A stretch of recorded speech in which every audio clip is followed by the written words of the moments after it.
this is such a, first time in 50 years, Exactly. public broadcast. Of course, some of the hearing is going to be private after they do the public hearing, but the eyes are on this and will be on this because it's a moment. It's definitely a moment. It is a moment, and that's why we're reporting this today, because we want to be there as we capture the latest. But, a lot of people are saying there probably won't be much said today.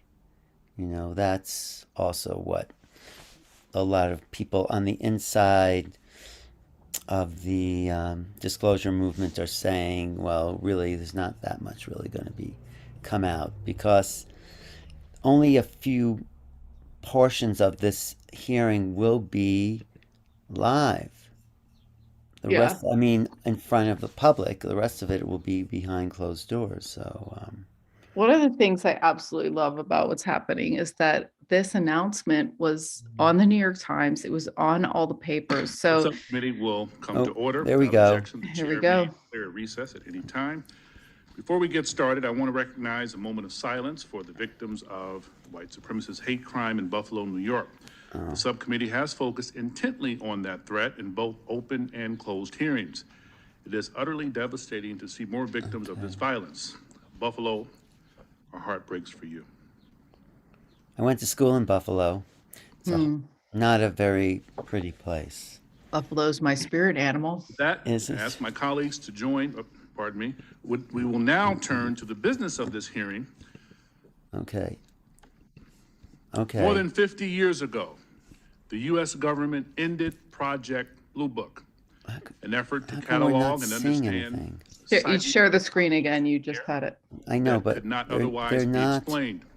For more than 20 years, that project treated unidentified anomalies in our airspace as a national security threat to be monitored and investigated. This is Andre Carson. In 2017, we learned for the first time that the Department of Defense had quietly restarted a similar organization tracking what we now call unidentified aerial phenomena, or UAPs.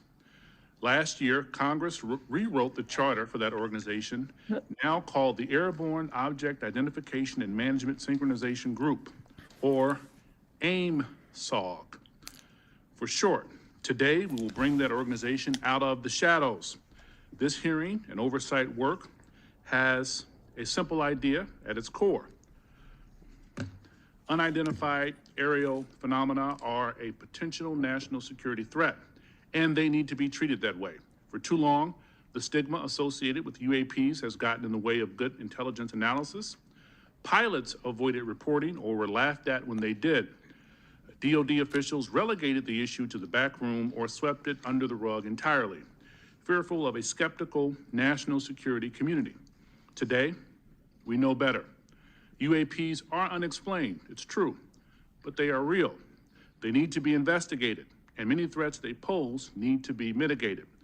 Undersecretary Moultrie, Mr. Bray, thank you for coming today. First, we need you to update us on the status of AIM-SOG. The legislation creating it was passed in December. The deadline for implementation is fast approaching, but the group does not even have a named director. We need to know, sir. Alan, we're still seeing a black screen. We're staring at a black screen. Up and running. Secondly, you have to convince the audience today. Okay. Let me see. Was it black screen on YouTube? Yes. We can hear it, but just go ahead and do it again. Let me see if it goes on again. It's changed. How's that? Do you see that? There you go. Yep, we do. Just make it. Yeah. All right, I'm going to make it bigger then, like that. Thirdly, you need to show us. How's that? You see good? And the American public whose imaginations you have captured. You are willing to follow the facts where they lead. We fear sometimes that the DoD is focused more on emphasizing what it can explain, not investigating what it can. I'm looking for you to assure us today that all conclusions are on the table. One final note, we are mindful today that AIM-SOG is not starting from scratch. This is the third version of this task force in DoD, and civil society groups like the Mutual UFO Network, Mr. Corbell and others have been collecting data on this issue for years. I hope you'll explain how you can leverage the knowledge and experience of our prior work on this matter to move the AIMSOG along. The last time Congress had a hearing on UAPs was half a century ago. I hope that it does not take 50 more years for Congress to hold another, because transparency is desperately needed. I now turn to Ranking Member Crawford for comments he'd like to make. I wonder if they'll mention Thank you, Mr. Chairman. A word, Honorable Moultrie, aliens. Mr. Bray, thank you for coming here today. We You think appreciate so? it. To begin the open dialogue between Congress and the executive branch How on this far you important think we'll topic. go here with While this? this topic evokes creative imaginations of can't hear many, you. aside from all the hype and speculation, there are important All right, let me underlying get back issues to our posed show. by UAPs. Despite the serious nature of this topic, I have to say I'm more interested in our understanding of Chinese and Russian hypersonic weapon development, or understanding why this administration was so slow to share actionable intelligence with the Ukrainians.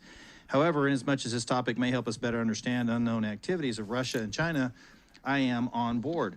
The intelligence community has a serious duty to our taxpayers to prevent potential adversaries such as China and Russia from surprising us with unforeseen new technologies. As overseers of the intelligence community, this committee has an obligation to understand what you are doing to determine whether any UAPs are new technologies or not. And if they are, where are they coming from? In general, the IC spends much of its time and resources trying to understand what we call known unknowns. When it comes to foreign nations' weapons systems and sensors, known unknowns are those features that we don't fully understand yet. The challenge associated with UAP is that they are completely unknown and require a more expansive collection and analysis effort. The intelligence community must balance addressing known threats to our national security with preventing technical surprise. We must continue to follow the facts where they lead us and ensure that there are no technical surprises. The IC must take it seriously when there are credible observations of phenomena that seem to perform in ways that could pose a threat to safe flight operations, or they could be signs of a foreign adversary's attempt to develop a strategic technological surprise against the United States. It's also essential that our pilots and others feel they can report UAPs they observe without any stigma for doing so. This is the open, unclassified portion of our hearing. We'll have a closed, classified part later. It's important for the public to know that the classification of information exists to protect national security, not to try to hide the truth. When we're trying to determine if any UAPs are new technologies being developed by foreign governments, we are inevitably going to run into classified information about what new systems and technologies we do know are in the works here or abroad. But where information Alan, I just sent you the link national security, it You should sent- be thank shared you. with our allies and the public when because feasible. we're just seeing a black screen. Yeah. Your assurance to Okay, this thanks end for sending today. the It's my link. hope that the intelligence How'd you community will send it continue on- to try to determine on the nature of email? UAPs we've observed. In the and chat email. fully Yeah, apprised of all both. developments. Oh, in I the look forward to chat. this hearing and Thanks. continue dialogue and Okay. oversight with the intelligence community on this topic. Okay, I yield back. Good, thanks. Gentleman yields back, and now we'll turn to our distinguished chairman, Adam Schiff, for any comments he wishes to make. That the Thank you, intelligence Chairman community will Carson, continue to try to for determine holding the this nature of open hearing UAPs on we've unidentified observed, aerial and will phenomenon keep Congress and for fully your apprised leadership of on all this developments. issue. I look forward to this Holding hearing. a portion of our discussion continue today dialogue in and open oversight with session the is intelligence critical wait. community to the cause of on this topic. transparency Okay, and I yield back. openness, which was Gentleman yields Congress's back, and now intent in we'll turn to our Let me distinguished just chairman, close all Adam these Schiff, for any windows. comments he wishes to make. The larger effort that Thank has you, been Chairman Carson undertaken to study and this open characterize hearing on UAP unidentified reports aerial is an phenomenon important and step for your towards leadership on this understanding these issue. phenomenon. Holding What a we portion of know our and discussion don't know. today in open session And I look is forward to hearing critical more to the during cause both of the open transparency session and and the closed openness setting about how DOD and the IC are undertaking that task. UAP reports have been around for decades, and yet we haven't had an orderly way for them to be reported without stigma and to be investigated. That needs to change. UAP reports need to be understood as a national security matter, and that message needs to go out across DOD, the IC, and the whole of the U.S. government. When we spot something we don't understand or can't identify in our airspace, it's the job of those we entrust with our national security to investigate and to report back. That is why it's important that we hold this open hearing for the public to hear directly from the Department of Defense on the steps it's taking to track, analyze, and transparently communicate the work that is being done on this issue. It is also the responsibility of our government and this panel to share as much as we can with the American people, since excessive secrecy only breeds distrust and speculation. I look forward to hearing how the UAP task force is being stood up, what challenges they still face, and how this committee can make sure the task force is able to shed light on one of the world's most enduring mysteries. I thank you gentlemen for your work, and be very interested to hear what you have to say. To me, among the most fascinating questions are these phenomena that we can measure. That is, instruments report there is something there. It is not the human eye, confusing objects in the sky. There is something there, measurable by multiple instruments, and yet it seems to move in directions that are inconsistent with what we know of physics or science more broadly. And that to me poses questions of tremendous interest and as well as potential national security significance. So we look forward to hearing what you're able to report to us today in open session, and I want to thank Will they Chairman say Carson the again alien for his words, Zenka? Will extraordinary they? leadership on this issue, and I yield back. Chairman yields back. Thank you. With that, we will start our hearing. Under Secretary Moultrie, the floor is yours, sir. Thank you. This is the Chairman government Schiff, guy. Committee Chairman Carson. Yeah, I don't think so. Crawford, distinguished members of the subcommittee, it's a privilege to be here with you today to address your questions regarding unidentified aerial phenomenon, or UAP. I'm pleased to be joined by Mr. Scott Bray, the Deputy Director of Naval Intelligence, who will speak to the Navy's Unidentified Aerial Phenomenon Task Force, which laid the foundation for the efforts we will discuss today. First, I'd like to thank Congress for supporting the Department's UAP efforts. The NDAA for fiscal year 2022 has helped us to establish a dedicated office to oversee processes and procedures for the timely collection, processing, analysis, and reporting of UAP-related data. What are UAP? Put simply, UAP are airborne objects that, when encountered, cannot be immediately identified. That's not However, what they are. it is the Department's contention that by combining appropriately structured, collected data with rigorous scientific analysis, any object that we encounter can likely be isolated, characterized, identified, and if necessary, mitigated. We know that our service members have encountered unidentified aerial phenomena. And because UAPs pose potential flight safety and general security risk, we are committed to a focused effort to determine their origins. Our effort will include the thorough examination of adversarial platforms and potential breakthrough technologies, U.S. government or commercial platforms, allied or partner systems, and other natural phenomena. It's not a natural We also phenomenon. understand that there has been a cultural stigma surrounding UAP. Our goal is to eliminate the stigma by fully incorporating our operators and mission personnel into a standardized data gathering process. We believe that making UAP reporting a mission imperative will be instrumental to the effort's success. The Defense Intelligence and Security Enterprise provides real-time support to our warfighters and mission personnel across all domains. To optimize the department's UAP work, we are establishing an office within the Office of the Secretary of Defense. That office's function is clear: to facilitate the identification of previously unknown or unidentified airborne objects in a methodical, logical, and standardized manner.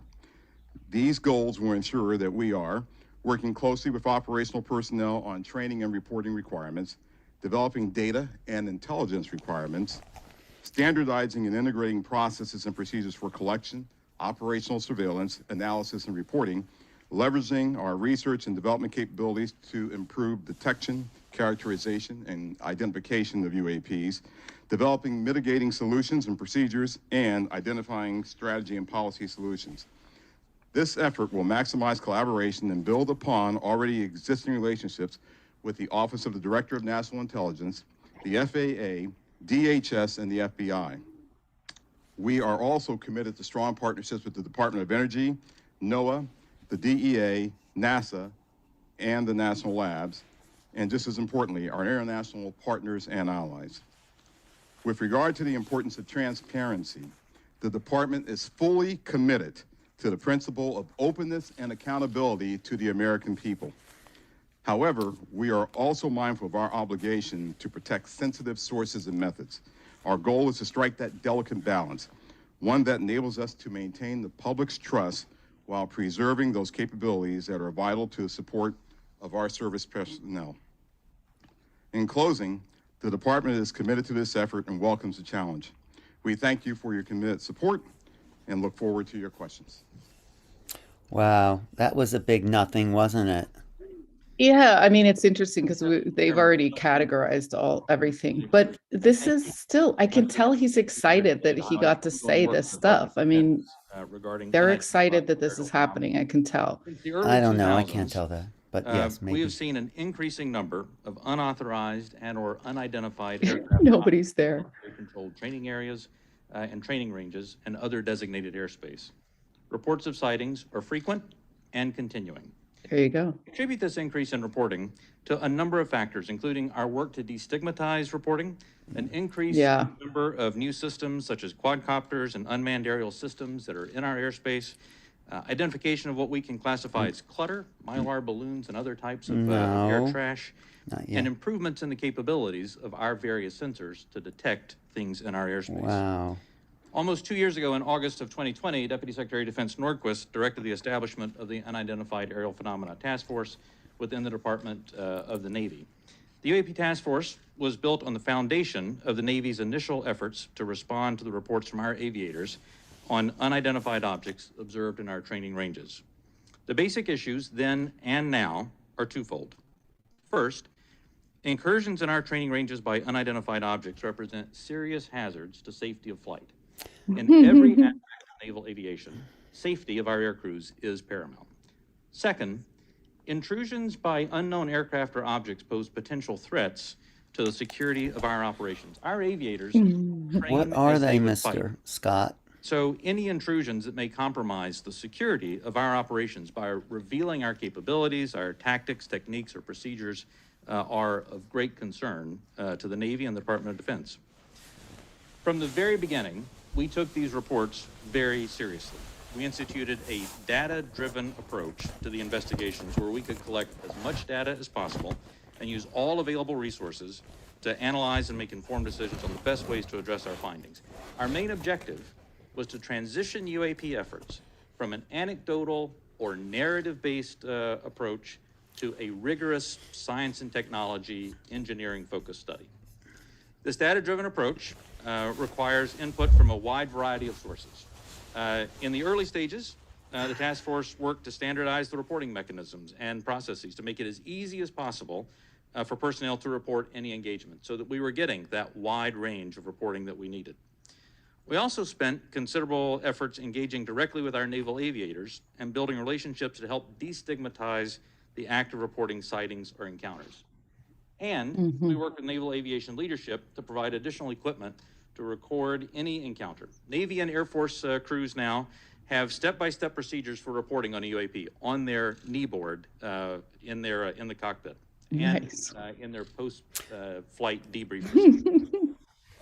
The direct result of those efforts has been increased reporting, with increased opportunities to focus a number of sensors. Maybe that's a good thing. Destigmatization. That's exactly what we need. No, but there's no like intelligence. What could these things be? There's no like, let's welcome them if we did have people. Airborne clutter, or I mean, how is airborne clutter a national security threat? If that's what they call it. An encounter that he had just experienced. Oh, let's hear this. Right.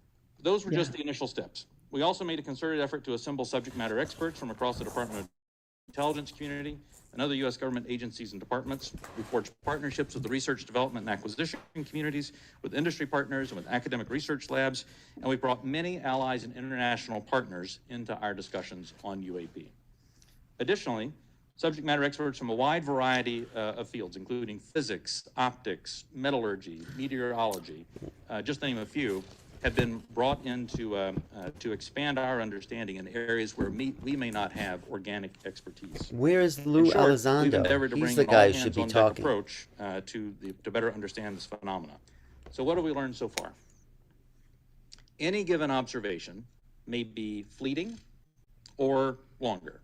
It may be recorded or not. It may be observable by one or multiple assets.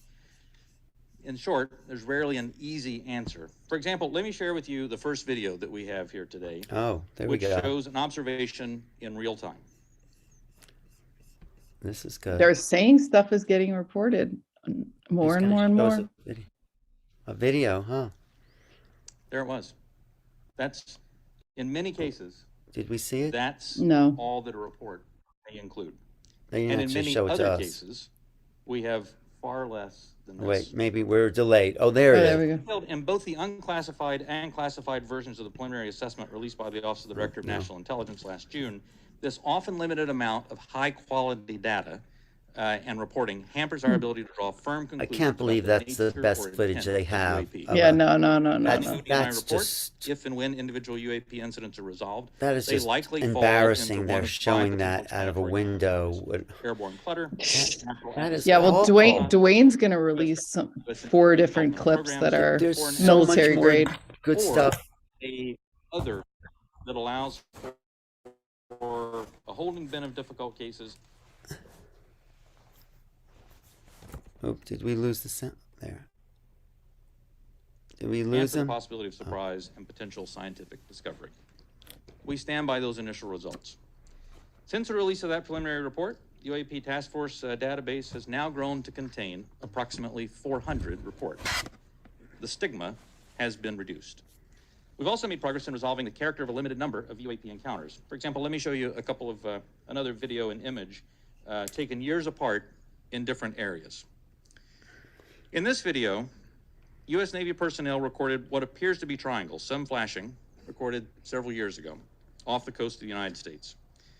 This was recorded while the U.S. Navy ship observed a number of small unmanned aerial systems in the area. And importantly, the video was taken through night vision goggles with a single lens reflex camera. These remained unresolved for several years. There you go. Okay, they're unresolved. Yeah, and I don't know. That's kind of interesting, isn't it?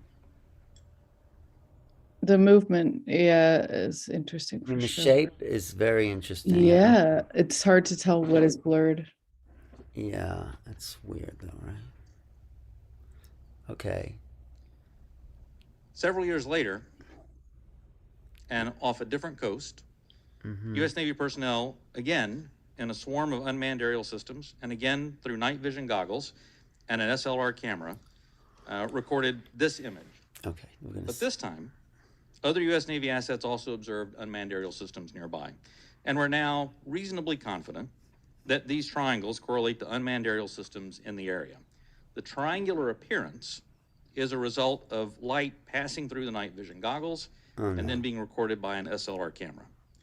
I don't mean to suggest that everything that we observe is identifiable, but Are they saying there's drones? but this is a great example of how it takes considerable effort I don't think so. to understand what we're seeing in the examples that we are able to collect. In this example, we accumulated sufficient data from 2 similar encounters from 2 different time periods in 2 different geographic areas to help us draw these conclusions. That's not always the case, though. We recognize that that can be unsatisfying or insufficient in the eyes of many. Yeah. This is a popular topic in our nation, with various theories as to what these objects may be and where they originate. By nature, we are all curious and we seek to understand the unknown. And This guy as a does not lifelong seek to intelligence stand. professional, I'm impatient. I want immediate explanations for this as much as anyone else. I However, don't think so. understanding can take significant time and effort. It's why we've endeavored to concentrate on this data-driven process to derive fact-based results. And given the nature of our business, national defense, we've had to sometimes be less forthcoming. More people are arriving. Open forums than I many think hope. this is just If UAP embarrassing. do indeed represent a potential threat to our security, then the capabilities, systems, processes, and sources we use to observe, record, study, or analyze these phenomena need to be classified at appropriate levels. We do not want potential adversaries to know exactly what we're able to see or understand, or how we come to the conclusions we make. Therefore, public disclosures must be carefully considered on a case-by-case basis. So what's next? We're concentrating on a seamless transition to the new organization. And future analysis of complicated issues of UAP issues will greatly benefit from the infrastructure, the process, and the procedures that we've developed to date. I'm confident that the task force under Navy leadership has forged a path forward that will allow us to anchor assessments in science and engineering by anecdotal evidence. We remain committed to that goal, as I know the USDI organization does as well. So thank you very much for your interest and continuing support for the UAP task force. The team's made a lot of progress, but we really are just establishing the foundation for the more detailed analysis that's yet to be done. This is Your continued support. This is embarrassing. We can sustain that momentum necessary to produce. Yeah, I mean, understanding of the phenomenon. I'm always the optimist. I mean, I think that This is the third version of this Well, task force. what we can expect from them One of is Congress's concerns is destigmatization and an interest within the government about wanting to know more. has been sweeping concerns about UAPs under the rug by focusing on events This guy's not that can be satisfied. explained Yeah. and events that cannot be explained. What can you what can you say to give the American people confidence that you aren't just focusing our attention on low-hanging fruit with easy explanations? That's a sort of intelligence response Congressman, there. I'll start Yeah. with Mr. Bray. But these guys are feel not going free to tell us to anything weigh today. That's in. my feeling. So the way that we're approaching this is with a more thorough, standardized methodology than what we have in the past. First and foremost, the Secretary of Defense is chartering this effort. This is not someone lower in the Department of Defense. And he has assigned that task to the Office of Secretary of Defense, the Undersecretary for Intelligence and Security, that's me, because I'm responsible for looking at intelligence matters, I'm responsible for security matters. This is potentially both. So when you start I think we have to get over the security threat idea. Yeah, that's the safety biggest, of our saddest It's a situation. worldwide phenomena. Yeah, we should be welcoming We should be them. having You know what I an mean? This is like, international forum on this. yeah, philosophical, spiritual. Yeah. Stand up in office, the AIM-SOG, which I believe the name, sir, will likely change. But we have moved forward in terms of moving to establish that office. We have, as of this week, picked a director for that effort, very established and accomplished individual. We've identified spaces. We've worked with personnel across the Department of Defense with the services, and we've worked with the IC, which is on board in helping us work through this standardized methodology for now. Wow. Bringing in data, analyzing that data, and reporting that data in the appropriate method and appropriate means so we can either get it to our service personnel to ensure their safety, or get it to you and the Congress and to the public to ensure that you have oversight to what we're doing. So chartered by the Secretary of Defense, standardized, and really a methodical approach. It's something that we're doing that has not been done before. I think Well, if you've got 400 reports and none of them have been a threat, isn't that like that is statistic? And not only that, there are over Absolutely. 200,000 So we're open to all reports hypotheses. if you We're read open the to Skinwalker Exactly. Pentagon book. conclusions that, Exactly. that we may encounter. Those are Quickly, before I pass it to the ranking member and Chairman Schiff, I want to thank you both for taking the time, and I had a good time meeting with you last week, Director Moultrie, Undersecretary these guys Moultrie. are not going to say anything. It's fair to say that you are a science fiction fan, is that correct? It's fair to say that I am an inquisitive mind who has spent 40 years in the intelligence field and has focused on both science and science fiction. That is fair. Could you tell us about it? Yeah, well, yeah, look, my generation grew up looking at space sagas and the Apollo program. So all of us who grew up in the 60s were just thrilled by watching our first astronaut land on the moon. That was a momentous occasion to people who were of different generations. Some of them didn't believe that it happened. I still have relatives and friends who don't believe it happened, right? come Science on. fiction to them. We don't need But to to go us, there. it was, no, that's the progress that we've made. And so I was enthralled by that, and I've taken that to heart. I enjoy the challenge of what may be out there. I have mentioned to you that, yes, I have followed science fiction. I have gone to conventions, even, I'll say it on the record. Got to break the ice somehow. But, you know, I have done that, right? But there's nothing wrong with that. Don't necessarily dress up, but I do, you know, I do believe that it's important to show that the Department of Defense has, you know, we have character, and we're people just like you, just like the American people. We have our inquisitiveness. We have our questions. We want to know what's out there as much as you want to know what's out there. We get the questions not just from you, we get it from family members. And we get them night and day, not just in committee hearings. So finding what's out there is important, but first and foremost, it's important for us to do that so that we can ensure that our people, our personnel, our aviators, our bases and installations are safe. And then that curiosity factor is something else that we just want to know, because that's the human race. It's just, that insatiable desire to know. Wow. Thank you, sir. Ranking That Member was a Crawford. big nothing, wasn't it? Mr. Welter, you said you don't Well, necessarily he's dress up. admitting that he goes to these conferences and he's That curious. wasn't I a mean, I think real that we can't strong expect them statement. to get out of their Gentlemen, straight thank you for being suits. I here mean, today. yeah, this is depressing, Oh, but wait. with And thank you, Mr. Mulder, Are for they breaking the ice. finishing We did this? appreciate that. The inability to understand objects in our sensitive operating areas is tantamount to an intelligence failure that we certainly want to avoid. This is not about finding alien spacecraft, but about delivering dominant intelligence across the tactical, operational, and strategic spectrum. So my question is, how can AIMSOG lead to prevention of intelligence surprises? By telling us the truth, that's how Sure, they I'll can start. prevent it. The goal of our yeah. effort is to integrate it into what we already do on a normal basis, which is look for the unknowns, Congressman, as you stated in your opening remarks, across all domains. So we've been doing this for decades. We've been looking There at you go. space domain, looking at space objects, looking at space weather, looking at space phenomenon. We've been looking at things in the air domain, and we, as you know, and I'll talk more about this in classified session, but we have a very concerted effort to understand adversarial platforms and adversarial developmental programs. And we do that also in the ground domain. And of course, we're very interested in what happens in the underwater or sea domain, if you will, subsurface domain.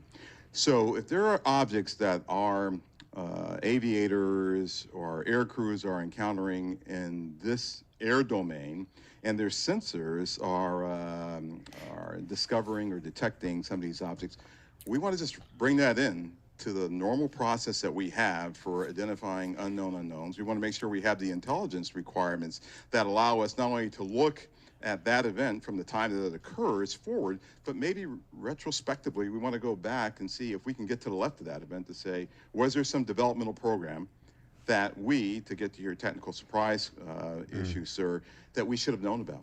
And if so, how do we put that intelligence requirement in place to ensure that we are following an adversarial development or any other development that may be out there? See, So that's what this we is want a to do in terms worldwide of normalizing phenomena, this and bringing it into the normal and process of how we identify unknown unknowns. It's So you just mentioned ridiculous to fidelity, say and I that think it's is a important threat to our talk about the airspace when it's relationship everywhere. from the Navy as the lead Yeah. agency on this.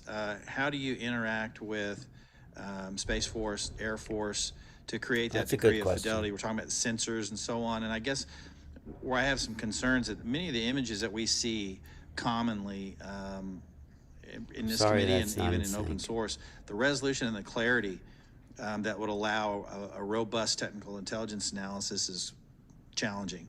So is AIMSOG prepared to address the quality and quantity of data collected on UAP to advance intelligence collection? And do you have the adequate sensors you need to collect that high quality data? One of the lines of effort that we have is looking at our sensor capabilities and to understand whether or not, as the video showed that Mr. Bray displayed, sometimes it's very fleeting data that we have on some of these objects. And we want to make sure that, one, our systems are calibrated to actually be able to collect on the objects. You know, our sensors today they're calibrated for specific things. We want to make sure they're calibrated for things of this nature, things of this size, things of this velocity, if I can use that term. We want to make sure that once we have that data is stored in some standardized method that we can then extract and that we can feed into our system real time. So we do not want this to take some prolonged period of time for us to get that data. But our goal is absolutely to have that high fidelity information that we get from all sensors, and we want to be able to integrate that with what we may have off of ground-based sensors. So whatever we may have on a platform, whatever we may have on the ground, whatever we may have from other sensors that we may have in different domains, we want to be able to integrate that all and get this integrated picture as we would, as I said, with any other unidentified objects or things that we are tracking as a part of our normal intelligence responsibilities. Thank you. Last question, Mr. Bray, if you would. I'm a Navy pilot. I've encountered a UAP. Walk me through the reporting protocol once I see something that I think needs reported. The first thing that aviator would do after landing as a part of their normal debriefing is they would contact their intelligence officer. Their intelligence officer would then walk them through first filing a data preservation to ensure that that whatever sensor data may be on the aircraft, that we preserve that so that it's available for later analysis. Second, they would actually fill out a form that includes details like where they were operating, altitudes they were operating, speeds, what they observed, whatever sensor data they may have recorded from that. And then that report is filed. It goes two places. One, it goes through the operational chain of command, so that operational units are aware of what's being observed, and also to the UAP task force, so that they can take that data, database it, and quite often have individuals from the task force contact the aviator and ask them additional questions if there were things that weren't clear in the report. That then goes into a database where we begin to compare it with other observations that we have, again, comparing for locations, comparing for altitude, speeds, shapes, if any RF emissions were detected from the platform, all of that, so that we can try to reach some conclusions on that. Thank you. Yield back. Wow. Gentleman yields back. Chairman Schiff. Thanks, Chairman. Mr. Bray, can you rerun that first image that looked like it was outside of a plane window? And if you wouldn't mind going up to the screen and tell us what we're seeing. Not that you can necessarily tell us what we're seeing, but explain what we should be looking at in that first image. Absolutely. And Alexi, what I'll ask is if you can stop it at a certain point. Yeah. Okay. I mean, they're seeing a light in the sky. So I'm sorry it's not synced up, this YouTube and the sound, but okay, here we go. Wow, this is awfully embarrassing. That's all they can show. Can you believe that? That looks like a reflection on the glass. And are we looking outside of a civilian aircraft window? Is that what we're looking at? Is that the best they can find? You know, they have thousands of hours of footage at the Pentagon that is classified from all those F-16s following UFOs, UAPs. This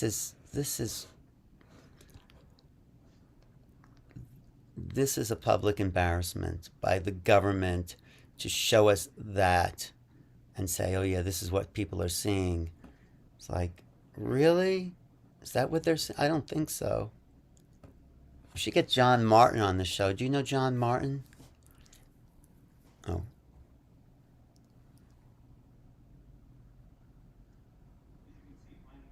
Okay. Yeah, they're seeing a little chemtrail in the sky. That's what they're seeing there. I don't know why we're not hearing the Senate now.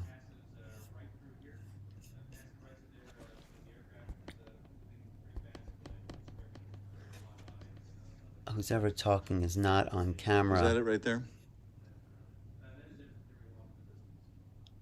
Can you point to the screen again what we're supposed to be looking at? Oh my God, can you believe that?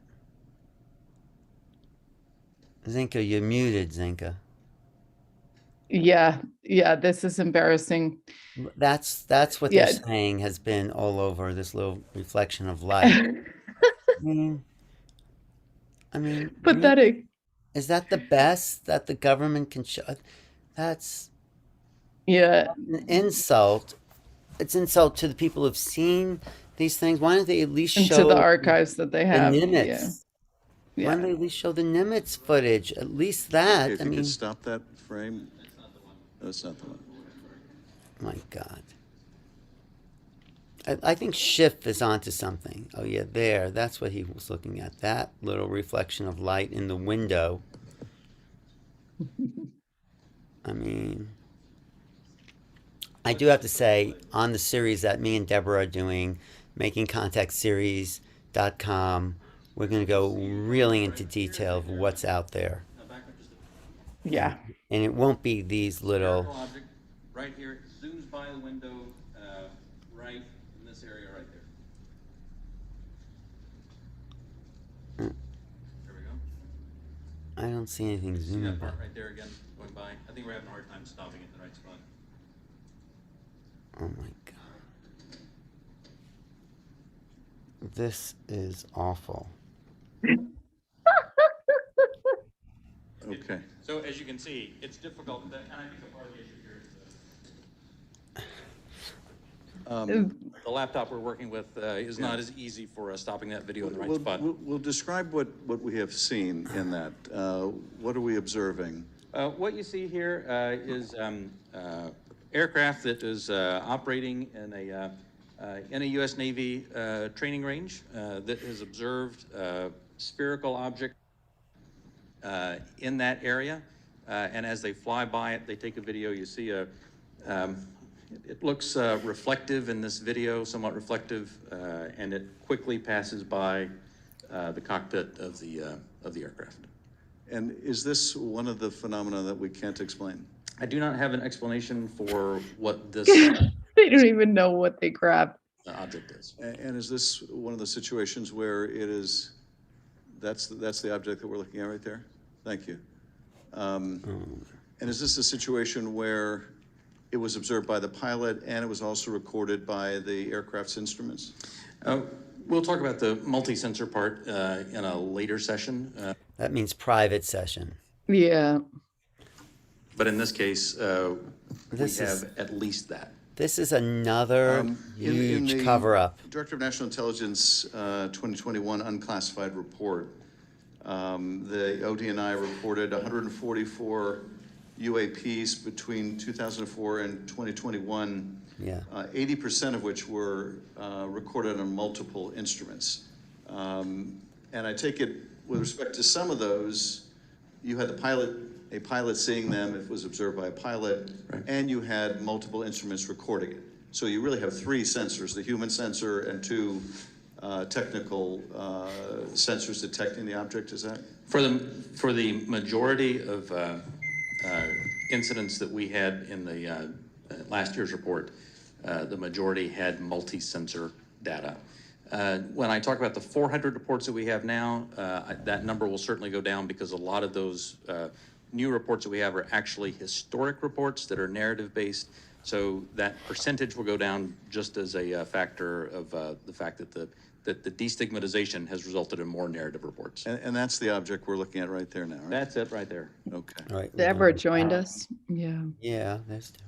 But we're going to go, now they're going to Last show year's the object report again. also said that of those 144, 18 of them reportedly appeared to exhibit unusual flight characteristics, Oh, there's the appear to object. demonstrate advanced technology, and some of them appeared to remain stationary in winds aloft, move against the wind, maneuver abruptly, or move at considerable speed without discernible means of propulsion. There you go. That's pretty intriguing. Some intelligence there.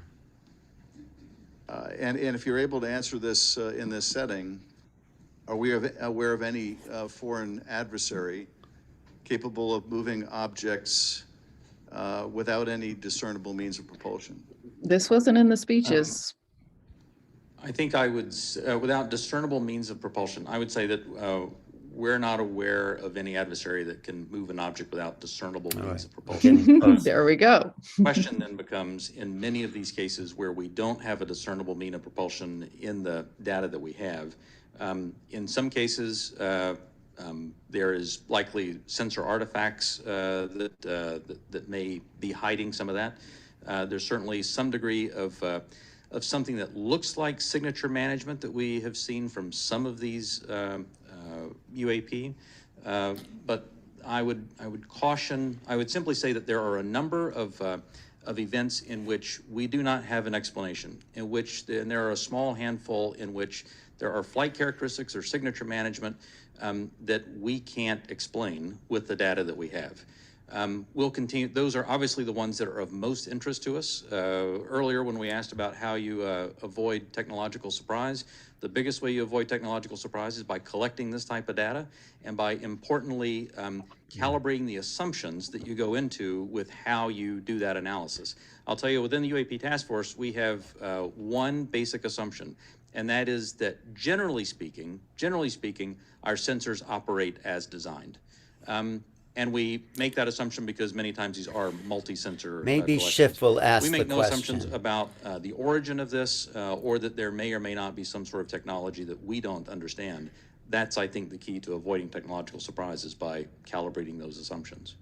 And finally, with respect to the second two videos showing the small triangles, the hypothesis is that those are commercial drones that, because of the use of night vision goggles, appear like triangles. Is that the operating assessment? Some type of drone, some type of unmanned aerial system, and it is simply that light source resolves itself through the night vision goggles onto the SLR camera as a triangle.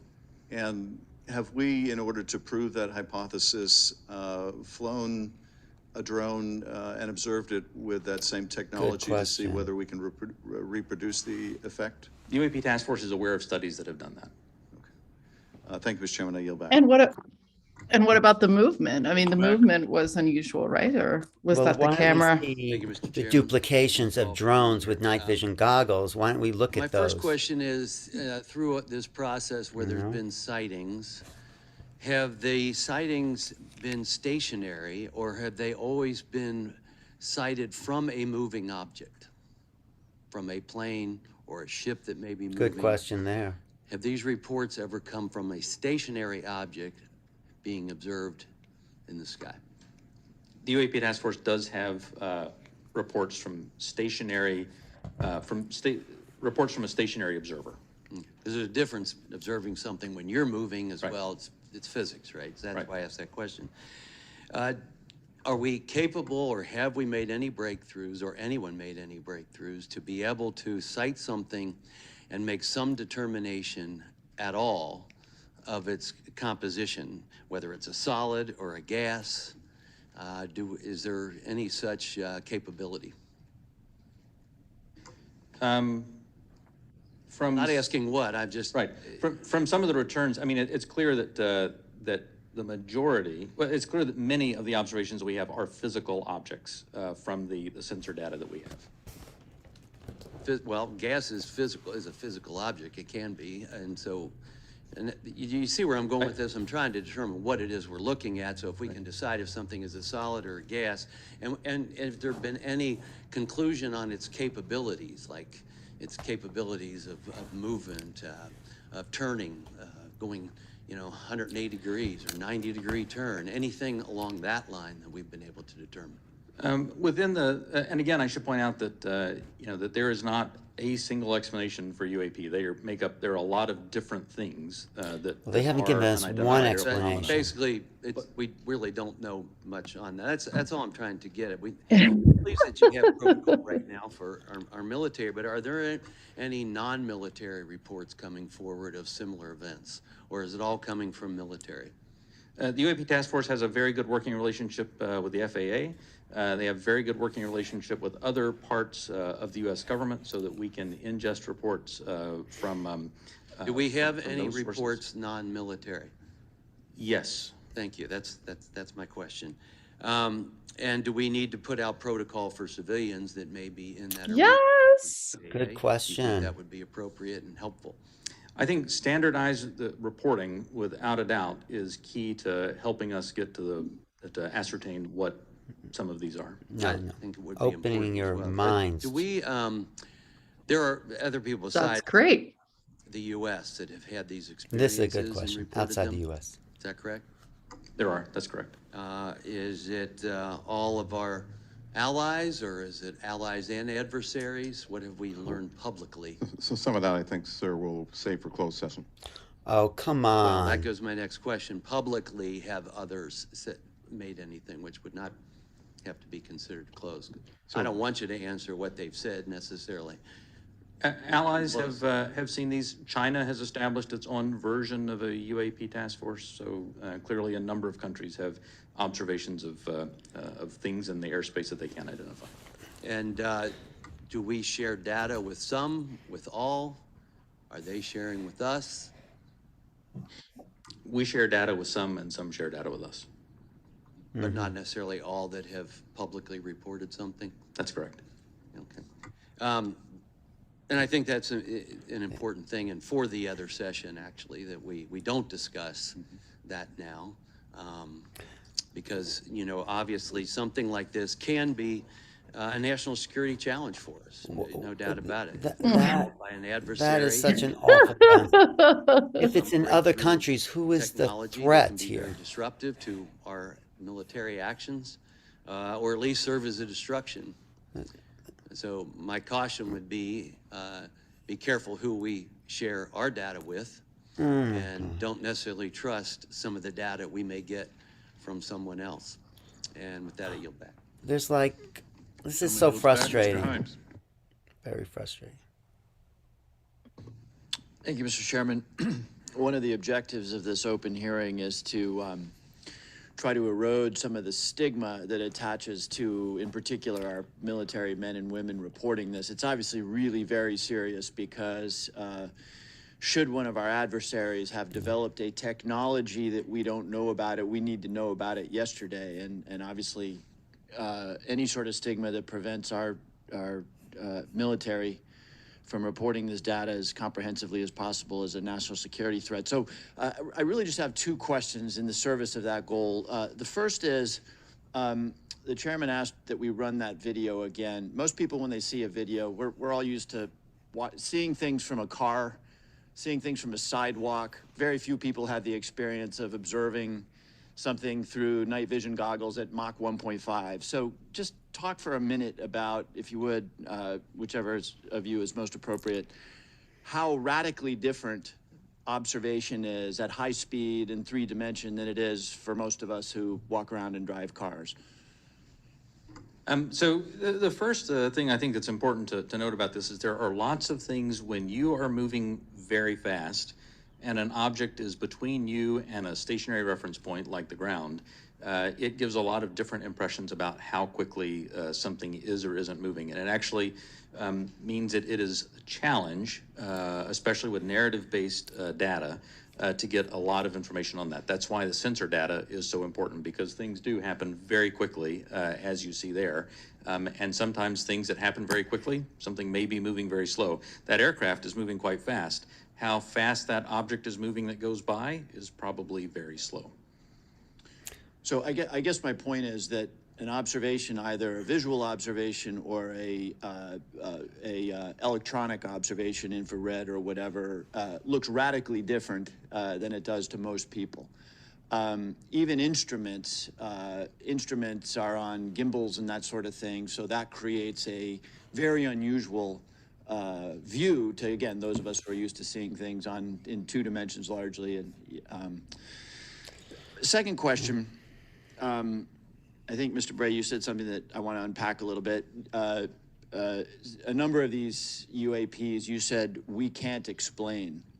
Again, in the service of sort of reducing speculation and conspiracy theories, we can't explain can range from a visual observation that was distant on a foggy night, we don't know what it is, to we've found an organic material that we can't identify, right? Those are radically different worlds. So when you say we can't explain, give the public a little bit better sense of where on that spectrum of we can't explain we are. Are we holding materials, organic or inorganic, that we don't know about? Are we, picking up emanations that are something other than light? Are we seeing that could be life deemed to be forms, communications? other Give us a sense for beings? what you mean when you say we can't explain. Sure. When I say we can't explain, I mean exactly as you described there, that there is a lot of information, like the video that we showed, in which there's simply too little data to create a reasonable explanation.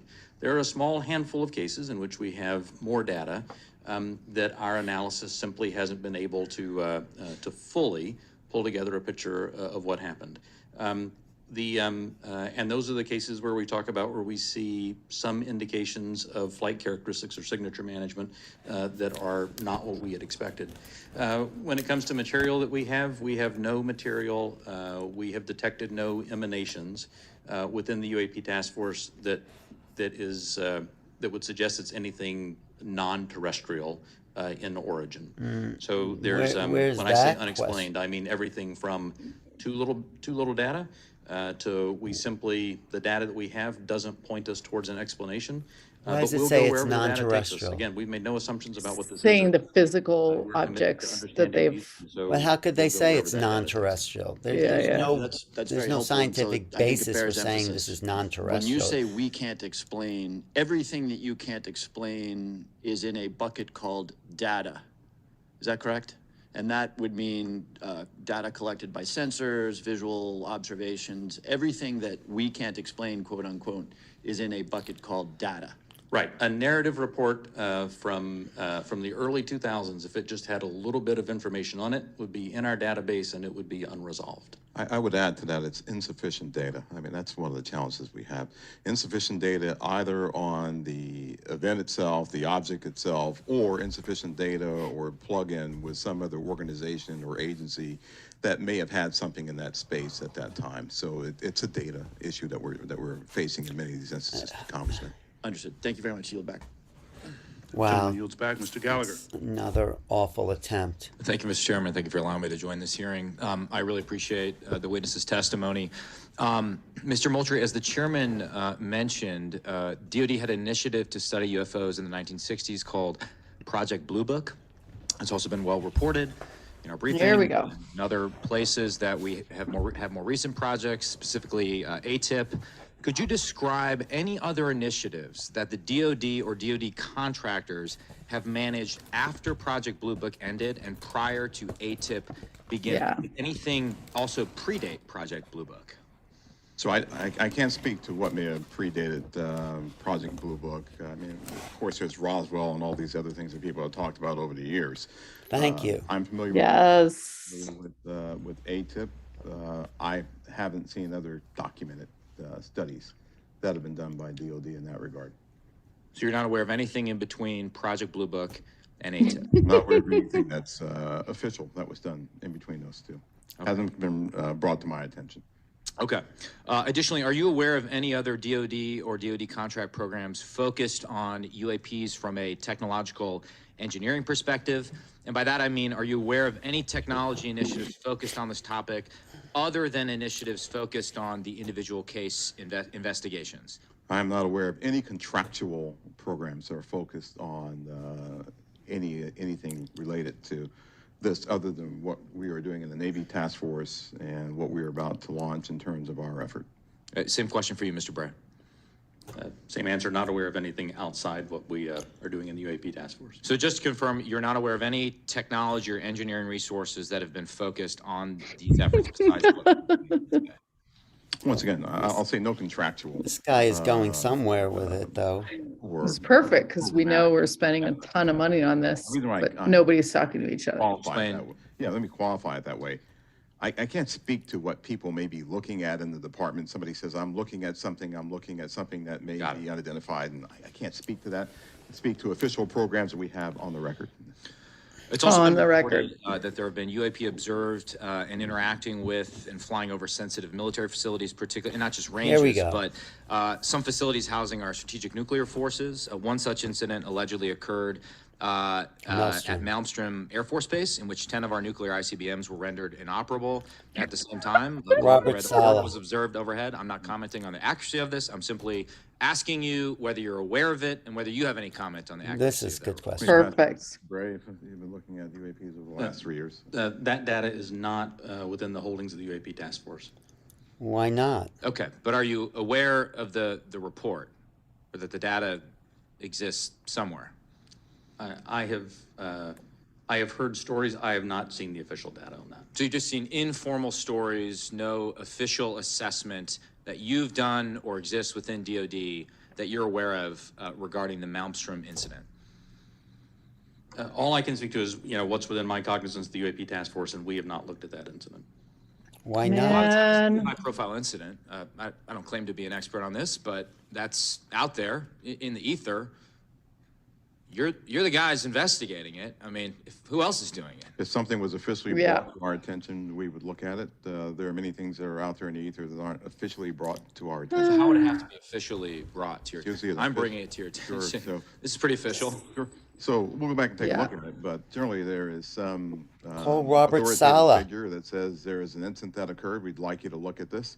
But in terms of just tracking what may be in the media that says that something occurred at this time, at this place, there are probably a lot of leads that we would have to follow up on. I don't think we No No, way. one lead. Can't believe he's saying this is major. For what it's worth, I would like you to look into it. And Sure. if for no other reason, you could dismiss it and say this is not worth wasting resources on. Will do. And then finally, are you aware of a document that appeared around 2019, sometimes called the Admiral Wilson Memo or EW Notes Memo? That's good. I am The Admiral not. Wilson.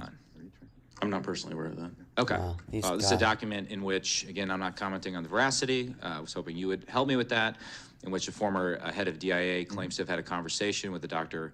Eric Wilson and claims to have sort of been made aware of certain contractors or DoD programs that he tried to get fuller access to and was denied access to. So you're not aware of that. The Wilson where it document's important. In my 10 seconds remaining, then I guess I just would ask Mr. Chairman unanimous consent to enter that memo into the record. Great.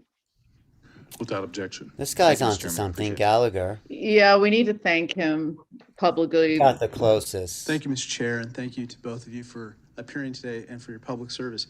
First question is, there have been no collisions between any U.S. assets in one of these UAPs, correct? We have not had a collision. We've had at least 11 near misses, though.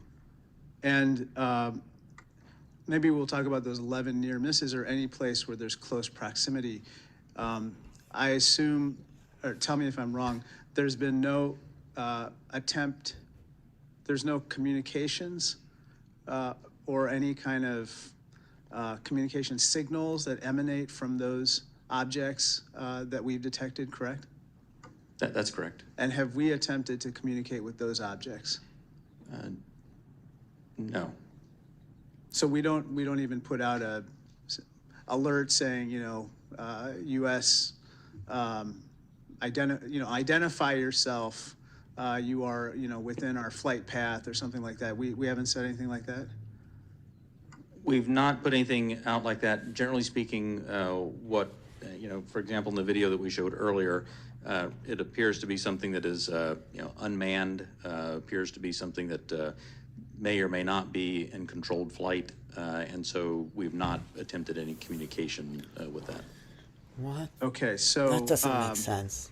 And I assume we've never discharged any armaments against a UAP, correct? Well, that's correct. That's not correct. How about wreckage? Have we come across any wreckage of any kind of object that has now been examined by you?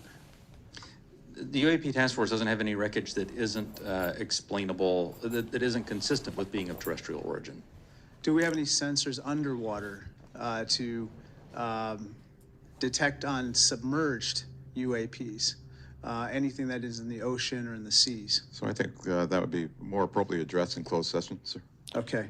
Well, that's I think one of the biggest questions that I have is, we say with a lot of probability, we say they, quote unquote, probably do represent physical objects, close quote.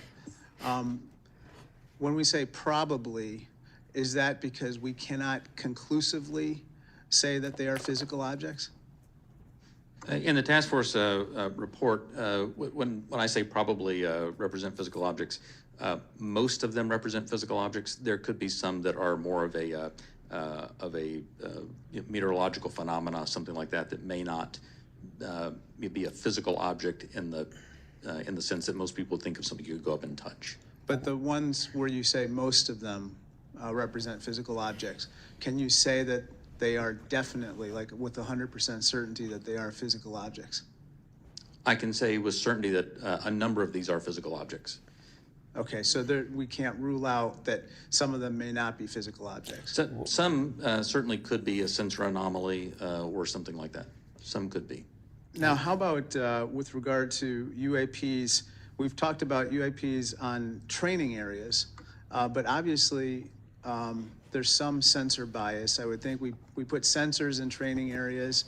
How about with regard to non-training areas? Do we track what's in open source and what civilians and others have tracked, and have we found similarities to what they've observed in terms of UAPs in non-training areas to the ones that are in training areas? The UAP task force has worked very hard to make sure the data set that we're working with is a data set that we have very good control over that data. So we have some partnerships with FAA so that we get some of that, so we get that reporting in.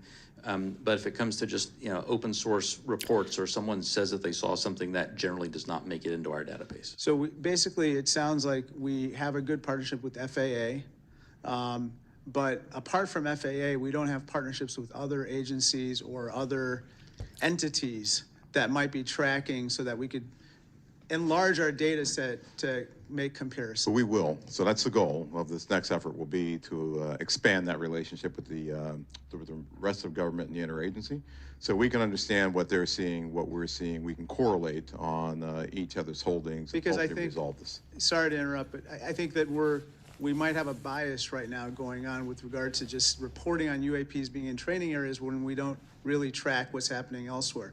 Last question, have our encounters with UAPs altered the development of either our offensive or defensive capabilities, or even our sensor capabilities? We'd save that for the closed session. Wow. Okay, great, thank you. That guy was close to something. Yeah. Mr. Chairman, and want to thank the witnesses for being here today. Oh my God, is that it? Should we invite John Ramirez up on the Zoom? Has attracted a lot of Yeah. interest in Okay. people that are Definitely. John curious Ramirez. about. Yeah, I've been texting. Good, as good, we talk good, about, definitely. and I would say there's a lot of what I would call amateur interest groups that are involved in the UAP field. My question is, when there are unsubstantiated claims or manufactured claims of UAPs, or kind of false information that's put out there, what are the consequences for people that are involved with that, or groups that are involved with that? So one of the concerns that we have is that there are a lot of individuals and groups that are putting information out there that that could be considered to be somewhat self-serving. Like Congress. We're trying to do what's in the best interest of, one, the defense, and two, what's in the best interest of the public, to ensure that we can put factual-based information back into the mainstream. They've back given into us the no bloodstream, facts today. Yeah, that's reporting ridiculous. media that we have, so people understand what's there. It's important because we are attempting, as this hearing has drawn out, to understand, one, what may just be natural phenomenon, two, what may be sensor phenomenology, or things that were happening with sensors, three, what may be legitimate counterintelligence threats to Four, places that missing we one have, or category bases there. or installations, or security threats to our platforms. And anything that diverts us off of what we have with the resources that have been allocated to us, send us off in these spurious chases and hunts that are just not helpful. And they also they also contribute to the undermining of the confidence that the Congress and the American people have that we are trying to get to the root cause of what's happening here, report on that, and then feed that back into our national security apparatus, so we are able to protect the American people and our allies. So it is harmful, it is hurtful, but hopefully if we get more information out there, we'll start to lessen There's the John impact Ramirez. of some of those Let's spurious get some. reports. So just taking that a step further, so that misinformation, false narratives, manufactured, so what are the consequences? Are there legal consequences? Are there examples that you can give us where people have been held accountable by this misinformation or disinformation? I can't give you, any examples where somebody's been legally held liable for putting something out there, but Well, I guess what's the deterrent from people engaging in this activity? I don't know. I don't have that answer. That's something that, welcome the dialogue with Congress to talk about that with the members who, help legislate those laws to say what should be the legal ramifications that we could use to potentially hold individuals accountable, whether it be citizens accountable or for saying they've seen something that's into, not in their data media banks. by other forces or other countries, if you will. And in terms of DOD's and review and analysis in this field, I mean, is there a standard in place when it comes to UAPs? I mean, is there any guidance you look to that's codified in law or otherwise within DOD that kind of sets out the standards for UAPs and what to look for? I think that's part of what the group that we're standing up now will be chartered to do. We're actually, from my organization, we'll be looking at policy and standards that we have John. Thanks for joining us, John. Excellent. We want to hear your ideas after this is over. Thank you. I yield back. Gentleman yields back. Mr. Welch. Thank you. I'm going to follow on the line of questions from Mr. LaHood. Gentlemen, what seems incredibly difficult for you is that there's two almost competing but different narratives. One is no one knows whether there's extraterrestrial life. It's a big universe, and it would be pretty presumptuous to have a hard and fast conclusion. And then if there is, it's not beyond the realm of possibility that there is some exploration coming here. And that underlies a lot of the reports you get. I think Mr. LaHood was asking about that. People think there must be extraterrestrial life, and it's not at all beyond the pale that there would be a visit here. On the other hand, as the DOD, you have the responsibility to make sure that our national security is protected, and that if there are surveillance drones or active drones that can disable our systems, that has to be analyzed, has to be stopped. So how do you divide these, how do you separate your responsibilities where you get all these reports from folks who maybe in good faith, maybe not, believe that you should be investigating every possible report of a extraterrestrial incident? I'll start with you, Mr. Moultrie. Sure, indeed, Congressman, and thank you for the question. It's important that we, as a part of this effort, really build out the relationship that we have with others, including NASA, and for the reasons that you just pointed out. So there are elements in our government that are engaged in looking for life in other places, and they have been doing that for decades. Right? They've been searching for extraterrestrial life. There are astrobiologists who have been doing this too. We're a part of that same government, and so our goal is not to potentially cover up something if we were to find something. It's to understand what may be out there, examine what it may mean for us, if there are any, from a defense perspective, any national security implications or ramifications. But then to work with organizations as appropriate, if it's a weather phenomenology with NOAA, if it's a potential for extraterrestrial life or an indication of extraterrestrial life, with someone like NASA. So the transparency actually is very important. Completely. For public consumption.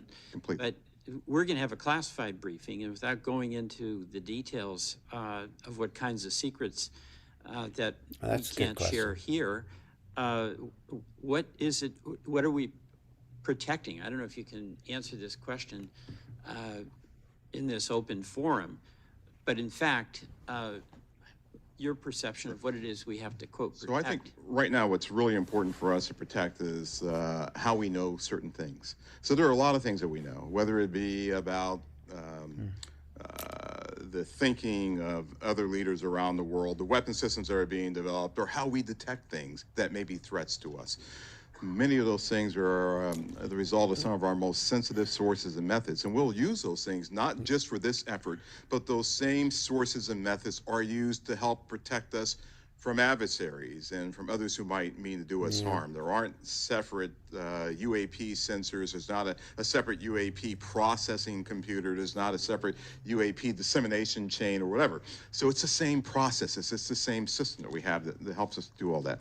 We need to protect that because This is something that that we're looking at, but we're sure there are going to be other things that we'll look at in the future that will need those same sensors, we'll need those same sources and methods to help us do. So we're protecting the fact of that this nation has developed capabilities that enable us to know what may be threats to us and to counter those threats before they become something of a national issue. Thank you very much. I want to thank I both, don't get the you, Mr. threat. Bray, What and is the Mr. threat?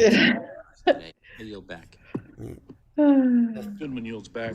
This is Gentlemen, beyond videos, is there a range of other information that the executive branch has that would be We're valuable to the delayed. American people while protecting sources and methods, obviously? The details of individual encounters, including the time, place, and details of an encounter? And does the AIMSOG have a clear and repeatable process for considering public release as part of the process? Chairman Carson, And do you commit to building that process if it's not in place? the UAP task force, the security classification guide that the UAP task force has been operating under that I approved really was meant to protect those sources and methods and meant to protect any knowledge that an adversary intelligence entity may gain from understanding what we're tracking, how we track it, or when we're tracking it, or if we're not. And so that has been an important piece in the balance between transparency and preserving our warfighting advantage, because the U.S. military does train as it would fight.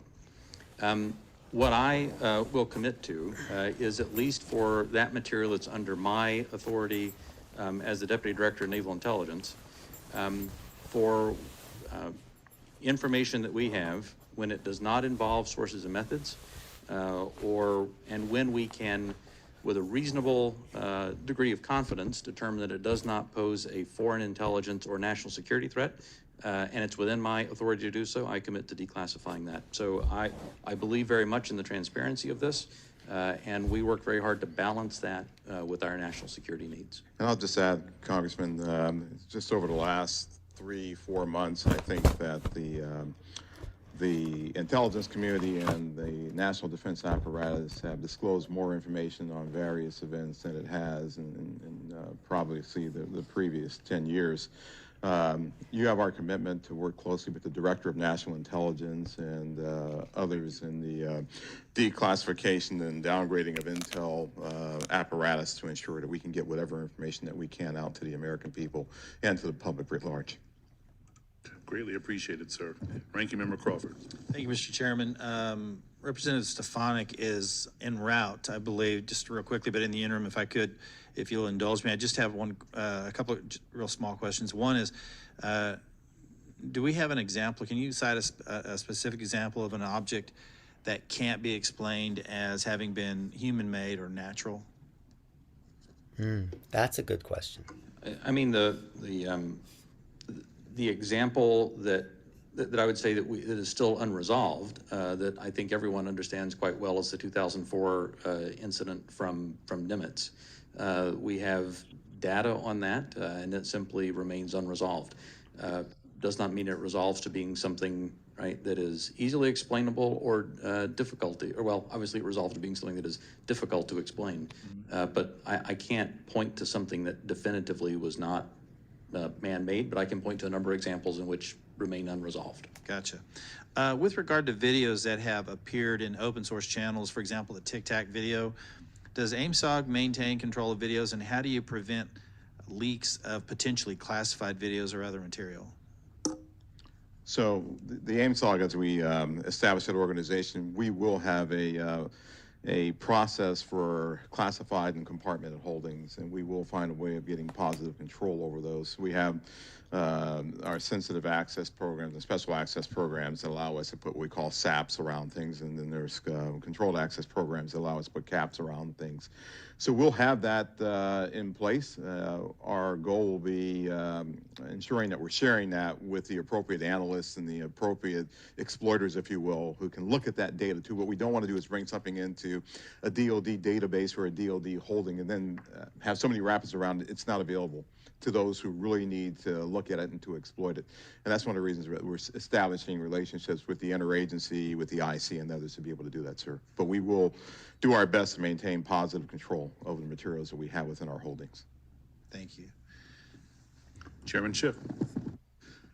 Thank you, Mr. Chairman. Just going back to the 2021 report, you know, under the category of UAP appear to demonstrate advanced technology, those 18 incidents in which some of the UAP appear to remain stationary, winds aloft, move against the wind, maneuver abruptly, or move at considerable speed without discernible means of propulsion. It goes on to say, in a small number of cases, military aircraft systems processed radio frequency energy associated with UAP sightings. I couldn't tell from that whether that small number of cases was a part of the subset of 18. That is, among the 18, which appeared to move with unusual pattern or flight characteristics, did some of those also emit radio frequency energy? I would have to check with our UAP task force on that. I believe, without getting into specifics that we can do in the closed session, at least some that we have detected RF emissions from were not behaving oddly otherwise. And the significance of measuring that radio frequency energy is what? That we suspect that this was some form of aircraft in which there were radio transmissions? The biggest thing that you're looking for there is any indication of an effort to jam whatever sensors that we may have looking at it.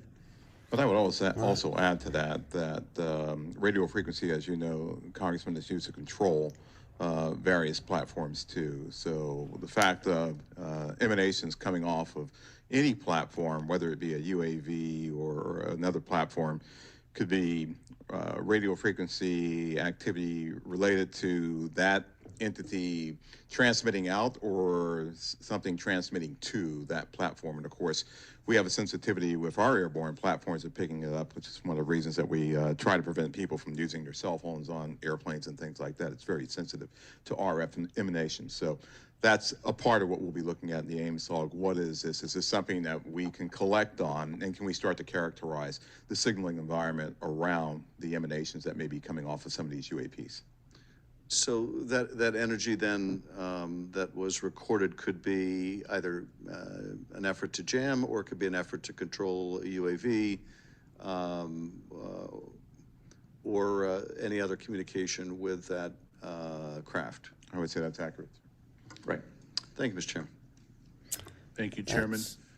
That's not satisfying. As the ODNI report makes clear, one possible explanation for UAPs is that we are detecting U.S. aircraft, either secret air programs or even test prototypes. I won't ask you in this setting, obviously, to describe any secret DoD programs. That said, I do want to make sure the U.S. government isn't chasing its own tail. Firstly, do you have a clear and repeatable process to check with compartmented programs about whether a UAP sighting is attributable to a U.S. aircraft? Secondly, does the AIM-SOG staff have the clearances and read-ons that they need to investigate all of these incidents? And thirdly, when your staff cannot be read on, are your questions to those who are read on even being answered? So I'll start, and then I'll pass that to Mr. Bray. So we're very conscious of the potential blue-on-blue issue or U.S. on U.S., and so we've established relationships with organizations and entities that are potentially flying or developing platforms for their own interests, if you will. And our goal is to continue, and we have a repeatable process. I think we've had that process for some time, to deconflict activities that we may have to ensure that we are not potentially reporting on something that may be a developmental platform or a U.S. operational platform that is performing either testing or performing a mission. So we will have that in place. We've already had those discussions with organizations and entities. We want to ensure that we're protecting their equities. We want to ensure that we're protecting their sources and methods while also getting at what we have here. We want to be able to deconflict those. Absolutely. The UAP task force has had a process in place to work with other elements of the Department of Defense and other elements of the government to ensure that that there is an as simple a way as possible to deconflict those. And when we reference that in the report, I should say that we were simply accounting for the fact that there could possibly be one or two data points that had leaked through, but we were quite confident that was not the explanation. How are you all liaisoning with Space Command? Specifically, how are you partnering with the parts of the U.S. Space Command responsible for space domain awareness? And how, if at all, are you partnering with the Space Force to analyze UAPs? The UAP task force has a very good relationship with Space Force, as it does with the rest of the Department of Defense. We have pulled analysts in from Space Force to ensure that that we're availing ourselves of that expertise, as well as any other material they may have that would be helpful. And Congressman, as you know, Space Force and Space Command, they have responsibility for space domain awareness. So what we've done, we coordinated with Space Force, we coordinated with their J2, and she is on board in terms of helping us plug into what they have and for us to have this interactive exchange of information and data. And we're doing that with all the services, not just with Space Force or Space Command. Thank you, sir. Ranking member, any additional questions? All right, Chairman Schiff. All right. With that, I want to thank you all for taking the time out. I also want to thank my colleagues on both sides of the aisle for participating in this very historical and important hearing. I think it's one of the few times we can demonstrate some degree of bipartisanship around UAPs and UFOs. So I love it. Appreciate it. Thank you. And we will see you all. We will recess this hearing for the moment and return in a closed session at noon.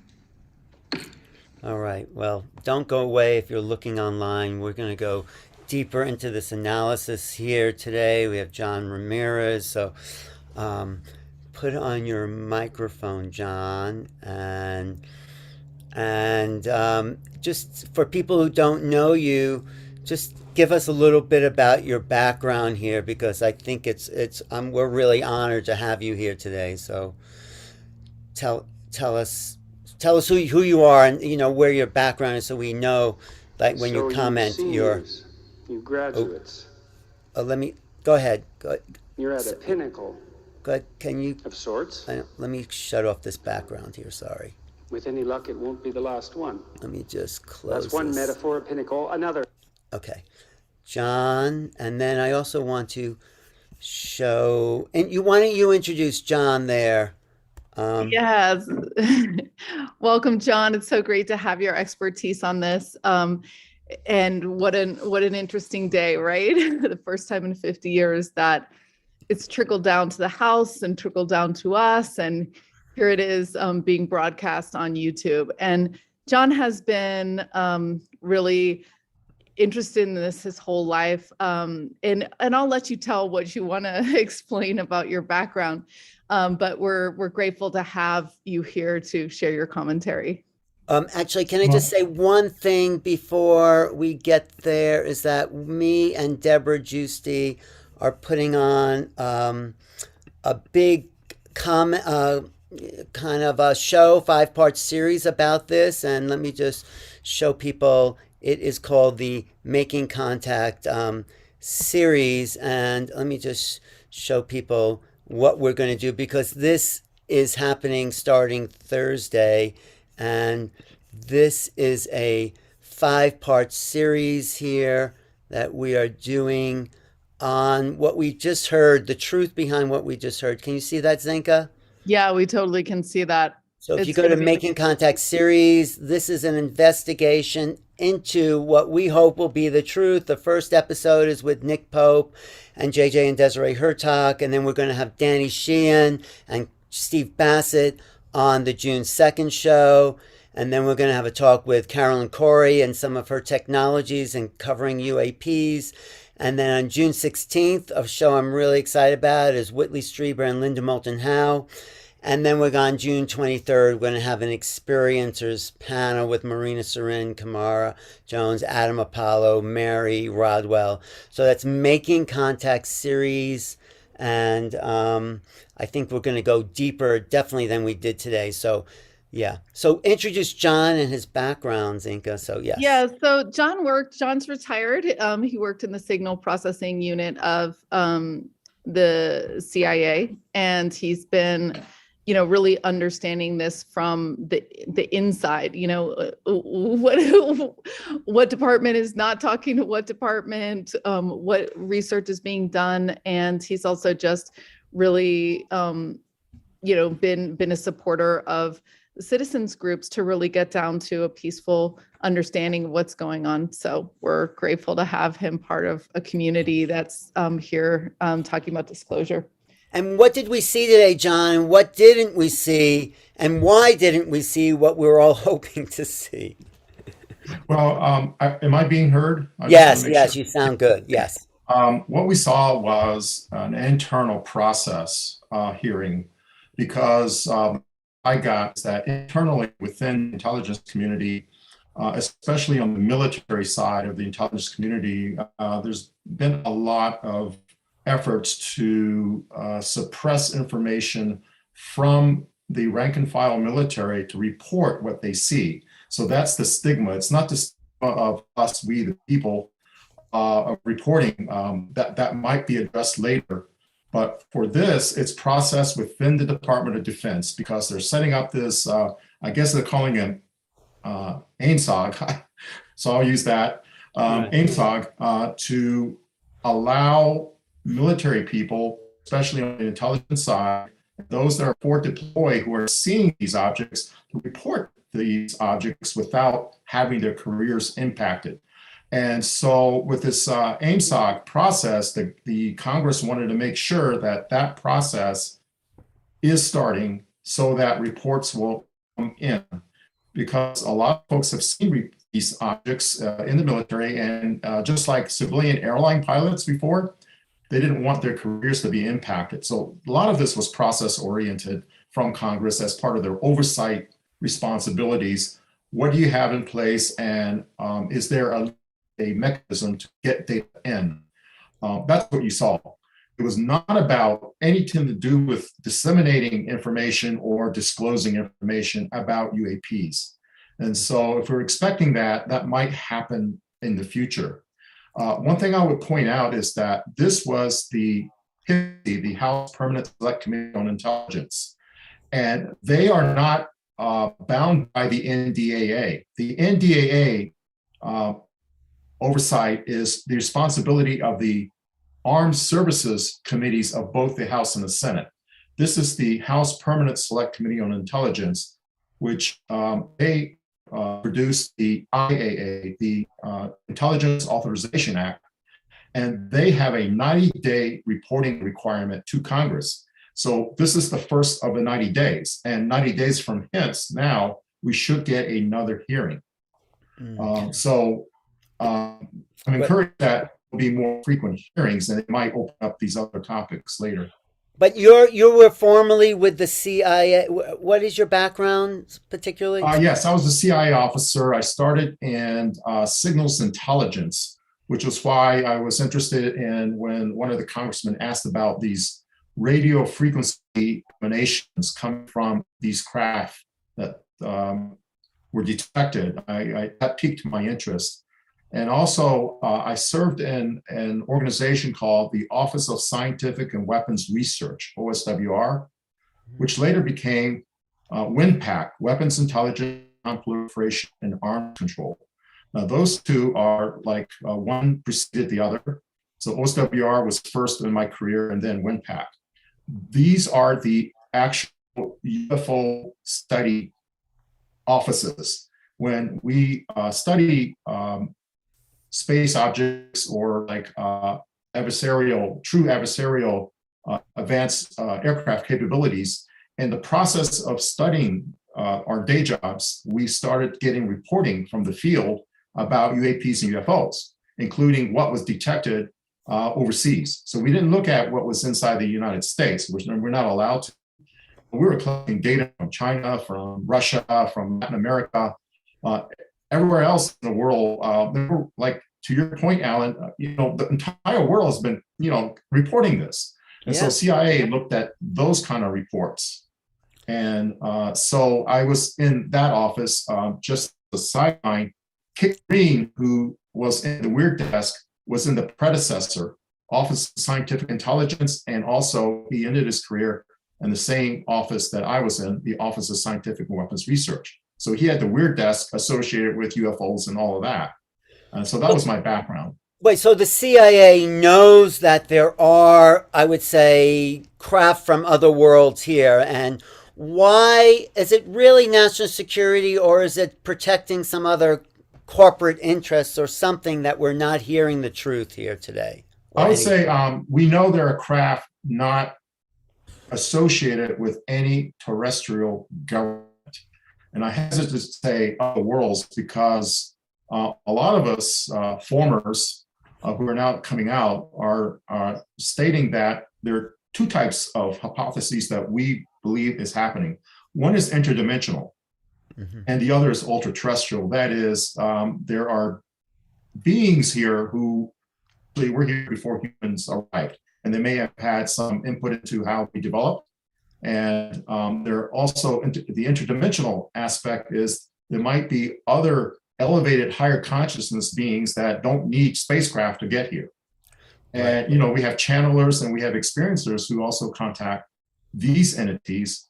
And whether they call themselves or self-identify as Arcturians or Pleiadians or whatever, they're not flesh and blood like beings like the ultra-terrestrials. So are we ever going to hear that truth? Are we ever, is anyone ever going to say, guess what? Because what you said, either they're interdimensional, ultra-terrestrial, we're not talking about humans. And so are we ever going to get that from government, you think? I don't know. That's the biggest question I have. Jim Semivan, myself, and Lou Elizondo, we kind of hint at, this is where we should be looking. And a lot of the remote viewers, that the military had also say that, that there is a galactic federation. There is a world out there of these other beings who have some interest in us and how we develop as a species so that we don't destroy our planet. And because they're all ultra-terrestrials, we don't destroy them as well. So I don't know when that will happen, Alan, because that's a bridge that's hard to build from where we're at now to that. But those on the inside kind of know that, there's a program that kind of addresses that internally. And I think it's actually, I think it will come out like, so we're already, because if you want to look at this stuff scientifically, we're actually developing body sensors and things like that are alluding to these facts, So Joe Dispenza's actually just got super millions of dollars of funding, and they're showing how the blood changes during meditation. So, and our radio research that we've been doing with Jimmy Blanchett, and it's like, well, no one can explain how that's even possible. So I think our sensor technology is getting better, right? So it's not like, oh, I just had a telepathic thing. It's like, no, I'm getting a radio signal. And we're also, brain wearables are also picking up on, we understand what thoughts are coming into someone's brain now. Like we can say, oh, they're thinking about a couch, so all this stuff is evolving. And I think that, I know that we're disappointed about what happened there on TV, on TV today, but I think what's interesting is the fact that it seems like this nested doll, right? It's like, so we know that millions and millions and billions of dollars probably has been spent over this in the last, 70 years, right? And none of them are, it's all classified, black budgeted, and no one's talking to anybody. But this is already trickled down to the House, you know what I mean? Who's more, representatives of the people that are, asking these questions and starting to, and the fact that they destigmatize, just like you said, John, the reporting within the government, that destigmatization, we cannot say that that's not a big deal. This is a huge deal, right? Because do you imagine the amount of dinner conversations that are happening now that never happened before, because this stuff is on, New York Times. So this is the kind of thing that invites this holistic picture. And it's important that us as citizens get our stuff together, get funded, get our data together, right?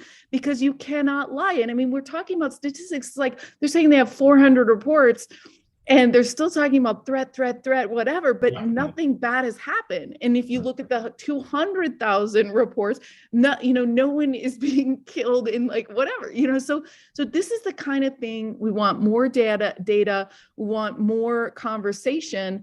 And so I'm excited that things are moving in this way. And we can't say that all government is bad. It's made up of people. And I, for one, would ask, in closing, I, for one, would ask that everyone watching today send Mr. Gallagher on Twitter a thank you for asking the question, like, hey, how is it that you're running this important, committee, and you haven't even done research about what the, you know what I mean? Like the government has already been spending its money on. So these kinds of loops, these kinds of questions have to be asked. So Mr. Himes, Mr. Welts, Mr. LaHood, all those people showed up. There was no one, no one showed up, but some of them did, and they need to be thanked for doing that. Right. No, good point, Zenka. But John, you also mentioned there's an internal committee that deals with this stuff that we're not hearing from. And one more question: do you think Elizondo will ever be called before Congress to talk about what he knows? So I'm curious what you're thinking. I know for a fact that UFOs, UAPs, and higher consciousness especially are subjects of interest to CIA, especially higher consciousness. Mm-hmm. And it's not because we want to make contact with Arcturians or Pleiadians, because if you look at CIA's mission, its principal mission is to recruit foreign intelligence officers who know something happening in their government, recruiting foreign government officials who know what is happening within their government, and to think about how their mind works. What causes a person to essentially become a traitor to his or her country? Mm-hmm. What is the thought processes? Also, as a countermeasure, how can we tell if they're being truthful? And so a lot of the technology for determining that has been developed and is still being developed. And so there's a higher consciousness aspect. But in doing so, we've also encountered instances where our remote viewers, that program was created to, in the simplest term, project one's mind into an unknown area and report what they see. Mm-hmm. And so that was a spying mission, right? And in doing so, we also encountered like higher intelligences. We encountered, for lack of a better term, aliens, non-human entities. Right. The Galactic Federation, the fact that Mars was once habitable and had intelligent beings on it. So these other things came into the forefront as part of this remote viewing program. And when the Army had it, the Intelligence Security Command, they actually looked at, contacted Monroe at the Monroe Institute, and they started looking at that gateway process. And there's a wonderful paper that was written about that process, of gateway. And so at least the Army and the CIA had a great interest in this. So there is a program, and it's always ongoing. But it's not like the actual, it's not totally UAP oriented at all. But a big basket where UAPs play a significant part. Now, within that program, there's a subset of folks working on this issue. And so the biggest hint is Jim Semivan. If you listen behind what he says, the words he says, he stated that, oh yes, I'm working with a small program. I'm working with a small group at CIA, and that is that group. So I can address that. And your second question is about Lou. Lou knows these things, but he is not a whistleblower. He is a private consultant to the Department of Defense, and he has clearances through the Department of Defense. So in many ways, he knows what's going on behind the scenes. But he doesn't report to the department as much as he reports to an organizing committee. It's not this AOI, MSG, or AIMSOG. It's another committee, which, you know, for lack of a better term, people call it MJ12. But forget about the title or the names, because that might not exist anymore. But there is a committee who informs policymakers, the elected policymakers, the appointed policymakers about what's going on. Now, these two gentlemen who are witnesses, they're part of that process. But I keep seeing these control rods being held tightly in place, where they're like, they don't want that chain reaction to happen all at once. And they're just like releasing selectively here and there a little bit. And so what we heard, like I said before, was like, at least, you know, they're looking at the process of how are we going to go forward with this in the future. But Lou knows a lot, and I agree, he should be a witness, as well as Chris Mellon, what they know, maybe Jim Semivan, what he knows, because these people still have clearances, are working within that program. Well, Jim's had experiences. He's had contact experiences and stuff that he's been public about. But who's controlling this? Who's behind the scenes pulling the strings and saying, we're only going to say a little bit? There must be a massive structure in place. I mean, what do you think, John? I don't think it's a massive structure. I really think it's a small committee. I call them the committee. Oops. I don't know who, but I mostly know what.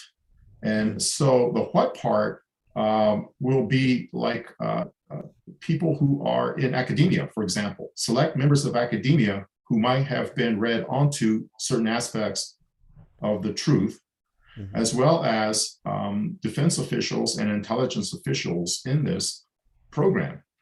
And so their purpose is, you know, is management. Now, what we saw in the NDAA, this AOI MSG, AIMSOG, is there's an executive committee for that, the AIMSOG Executive Committee. That is the public face of what's really going on behind the scenes. And so we're kind of like fed a little bit of the real truth, but it's like in bite-sized morsels. But what upsets me is that, well, I think most people can take the truth. We want the truth, and we can take it. You know, we want to know the truth, and so what they're doing is mostly not for our benefit, but for internally, because there's a lot of resistance in the Pentagon going forward from this. There is a group that does not want any of this to come out, for whatever reasons, and some people cite personal religious beliefs, and they want to cast this as like demonology, that what we're seeing are entities that are demonic, satanic, and they actually firmly within themselves and their belief system hold that as truth, and they're in responsible positions. So they're the folks that Lou butts head against, you know, that they're trying to like, don't talk about it. CIA side is a little more open. We're much more open. We're not as affected by that type of narrative. And so I wish CIA would be more forthcoming, but the only real spokesperson we have right now is Jim Semivan, and he is a former, not a current, but he knows what's going on, but he's limited to what he can say, and what he's doing is talking about his own personal experiences as a way of like shining a light into that dark corner that, yeah, it's all about higher consciousness. This is why they're here. And so they, it's all about them wanting to elevate our consciousness, trying to ascend, make our ascension happen. So isn't that a direct contradiction to what we're hearing here, national security threat and all that garbage that's in the way? I mean, can you explain why they keep going back to national security threat when what you're saying is higher consciousness, the exact opposite? Yeah, go ahead. It's because this subcommittee, it's the C3 subcommittee, and we have to take a step back. And first of all, it's the House Permanent Subcommittee on Intelligence, C3. And what does that mean? Counterterrorism, counterintelligence, and counterproliferation. So they're interested in like terrorist activities around the world, and those activities targeting the U.S. Counterintelligence is hunting for spies within our own government. That's counterintelligence. And counterproliferation is weapons of mass destruction. Those are like threats. And so this committee's focus is always on threats. It's the wrong subcommittee to go to. That is the exact wrong one. If we're going to talk about higher intelligence in a subcommittee, who would we talk to? Could we call the CIA? Or what do you think the best strategy? Because what we're all talking about here is getting disclosure, the fact that we are not alone in the universe, that there's other beings, and that, like you said, and I believe it, they're here for our evolution of our consciousness. So how do we get there? I don't know. If I could get there, I'll be there.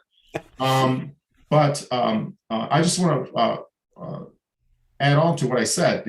I was hoping that the first committee would be the Senate Armed Services Committee, Emerging Threats and Capabilities. Now, the word threats is in that subcommittee's title.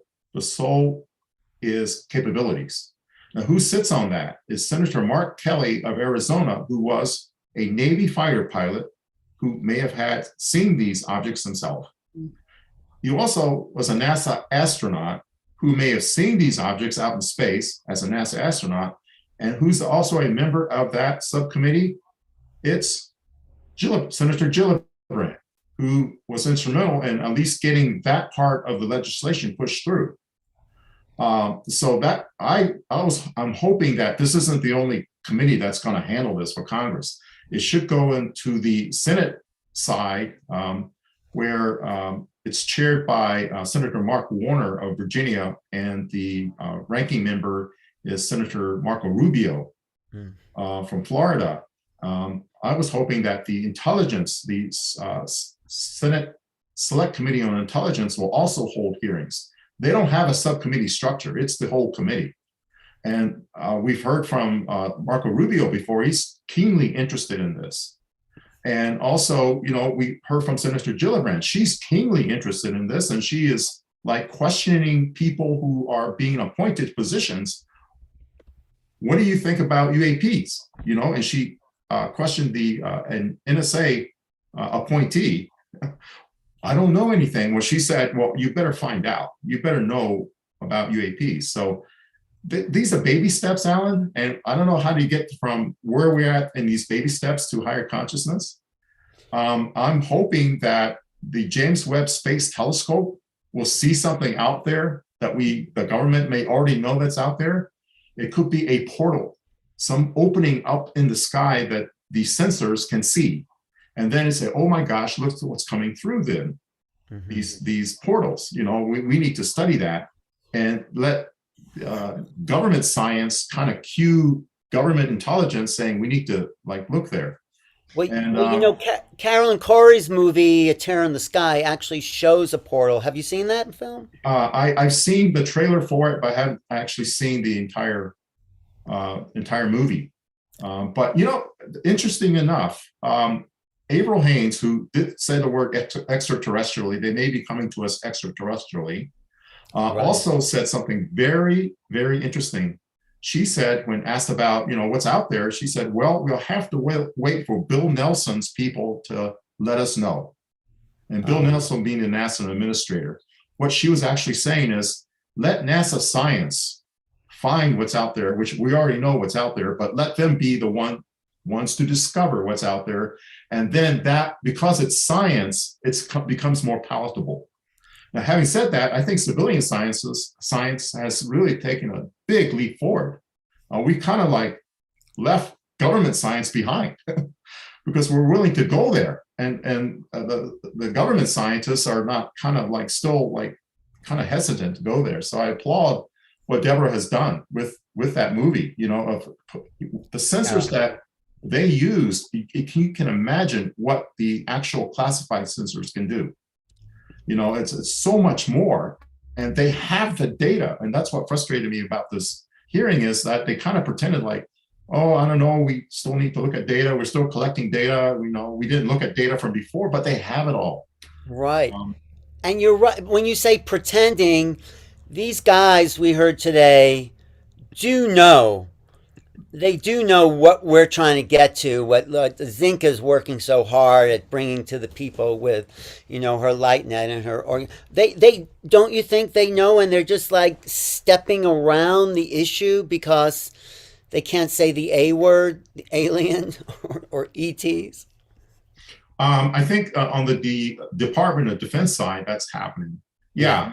They just cannot go there yet. And they're just waiting for someone to cue them to go there. So then they can have a reason to do so that isn't like revealing, oh, we knew this all along. That's why I say I think NASA will lead the way, and they'll find something out there through NASA's research and their sensors that will then cue the intelligence community to go where they already knew where to go. Right. I think that there was some remorse in the opening comments of the secrecy that's been there. So it doesn't mean that the people that are there today agree that we should have been so secretive about the information. One of the things I wonder about is we're in a global world. So why aren't other governments revealing what they know? Like, what's going on here? And again, before you answer that, John, I just want to say, when we support these people, the Mark Kellys, the Mark Warners, the Marco Rubios, with emails, with calls, with tweets, that's telling them, keep going. We're supporting you in what you're doing, because there's obviously heroes inside the government, and we need to support them in the work that they're doing. And so, but yeah, back to my question is why aren't other governments talking about this? I don't know, but I do know this. We do share information, government to government, even our adversaries, what most people think are adversaries. Information sharing is happening about this. And especially with our allies, a lot of information sharing is happening. But I don't know why, they're not stating publicly, and I don't think it is a national security concern to say, yeah, we're talking to the Russians and the Chinese, we're talking to nations in Latin America and the Middle East and Europe, that all of this data is coming in. Why is that such a secret to not at least reveal the fact of, if they don't want to reveal the substance? They didn't even really allude to that, they kind of danced around it, and I don't know why they would do that. So what's occurring to me is maybe they think that the people can't handle it, that the people are going to be super freaked out and panicked and oh my God, and it's going to cause some sort of pandemonium. Wouldn't that be hilarious? Because that's not what I think would happen. I think people already know about this. They already know, it's they're already 20 steps ahead of the government, party line or whatever. But I mean, do you think that's what could be stopping them? No, it's not the individual people, we the people. It's the U.S. government is worried about institutions. They're worried about the impact that a full dissemination or disclosure would have on the mundane things of how this country runs. It's the stock market, it's religious belief systems, it's socioeconomic, it's education, it's all of that. It's institutionally, that's what they want to preserve. and just making little forays into that, so that these institutions are composed of us, people, and that if enough people are convinced and are able to handle the truth, and they're in these institutions, then that would elevate the institutions as well. And so they're mindful of that impact as well. They just don't want to throw everything up in the air, which is, they're still going with the Brookings Institute paper commissioned by the Eisenhower administration and delivered to the Kennedy administration about disclosing life out in space. And that Brookings Institute paper is still like the operating paper that the government uses, saying, oh, we can't do this yet. But yeah, that's why, I mean, so much pressure like that's built up. And I think it's like, that's why we got to celebrate every single ratchet that's opening this jar. You know, it's like, okay, so we just passed one thing today. They're talking about it on live congressional here, you know, then the next thing is what you said, the Senate hearing. And the next thing is the, you know, Newsweek. And the next thing is the whatever. You know, it's like, we've got to march this all forward more quickly because the peace of our world depends on it. Yeah, no, I agree. And I also want to go back to a little bit of what you said, higher consciousness, John, that's what you feel the message of these ETs are. How do you know that? And how can we get that to be said publicly? Well, I know that personally. And then in communicating with like Jim Simivan, my CIA colleague, right, he knows that as well.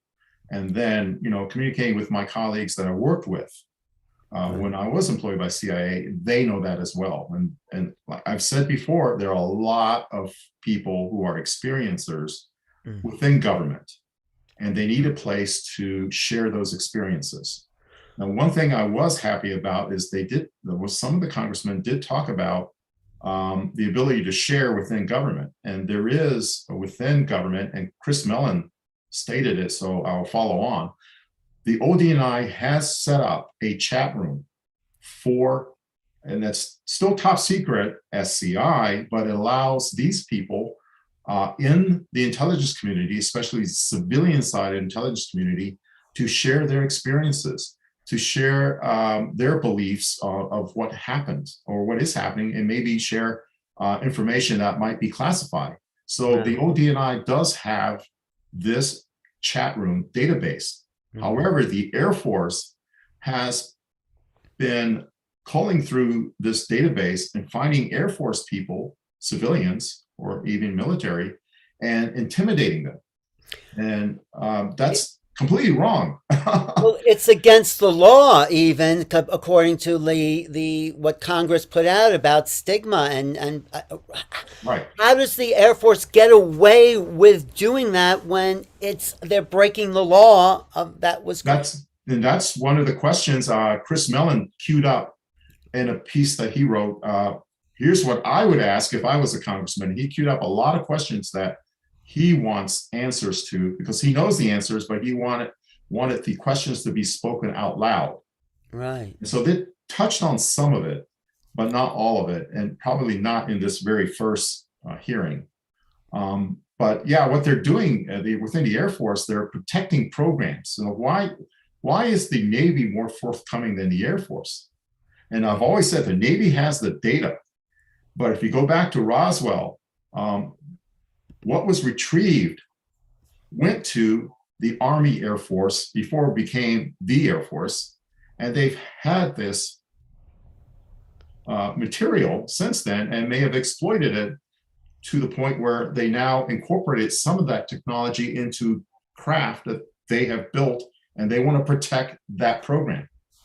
And so opening up all of UAPs to the general public might then expose some of the things we see or have been seen might be their craft and not craft of non-human origin. And they want to protect their craft.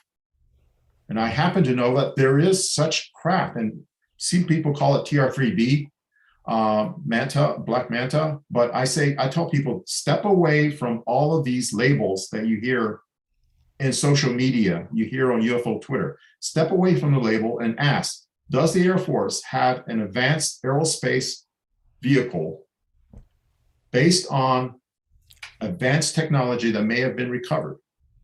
Right. Simple question. I'm not saying what it's called. And if they were truthful, they will say, yes, we do.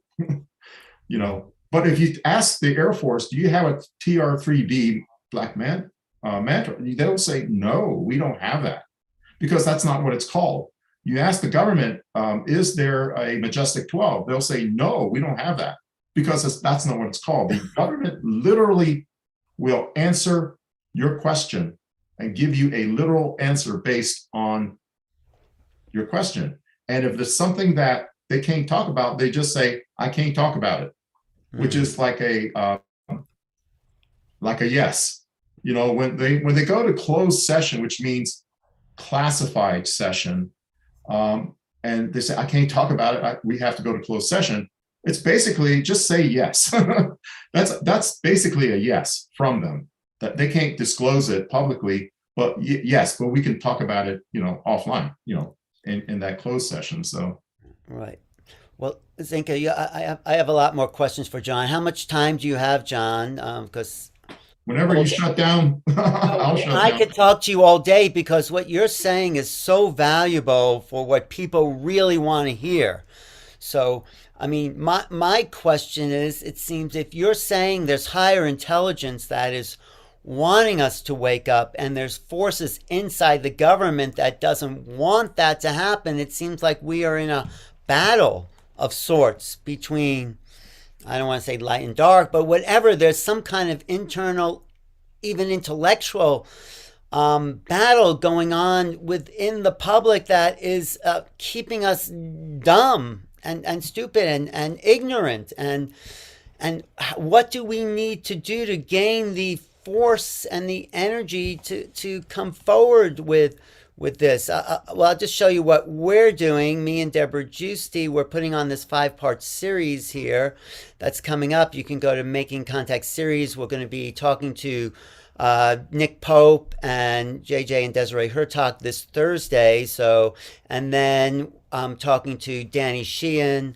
and Steve Bassett on June 2nd, and Carolyn Corey June 9th, and Whitley Strieber and Linda Moulton Howe on June 16th. So it's the first session's free, and I just say this is another way of going in. But also what you're saying here, John, is what is the real battle? This is a battle for the soul of humanity, and how do we change it? I mean, it's so frustrating to hear all these bureaucratic I don't know, talking points that don't ever get to the truth.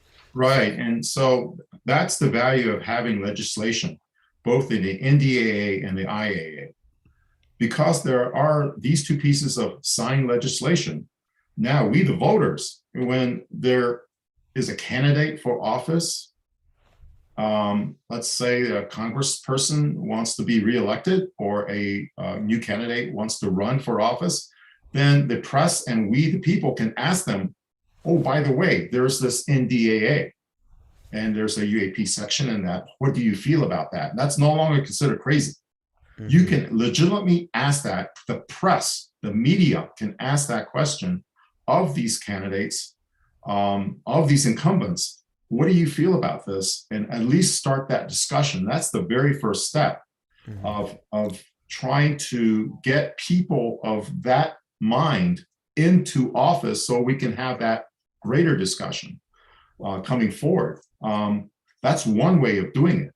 And another way is because the stigma is removed from the military and from the intelligence community, then the stigma should also be removed from the corporate world, the world that many people work in, you know, where they don't want to talk about this in the workplace because they're fear for, you know, what people might think of them. But if the conversation happens on that level, all of a sudden that now we can start talking about what we're seeing and also what we're experiencing and what we're feeling. Right. And so all these steps need to happen. And so, yeah, I was disappointed with today, but I didn't expect, you know, everything to come out. But we do have Andre Carson in there. We have Tim Burchett. We have that guy Gallagher. There are people in office. But, you know, and then Zenka, yeah, I know you want to ask. I just want to say corporate, when you mention corporate, it seems like corporate interests are in control because obviously what's ever out there is not filling up their gas tank to get here. And that's a threat to corporate monopolies. So, yeah. That's the problem. Zenka, yeah. Well, that's a very interesting point, Alan, because if everything boils down to economics and at a core level, when you talk about politics and things and decision making like that, that's some people are saying that's why they haven't been more forthcoming about this information, because free energy is baked into the whole story, you know, the whole technology. So that's an interesting way to think about it.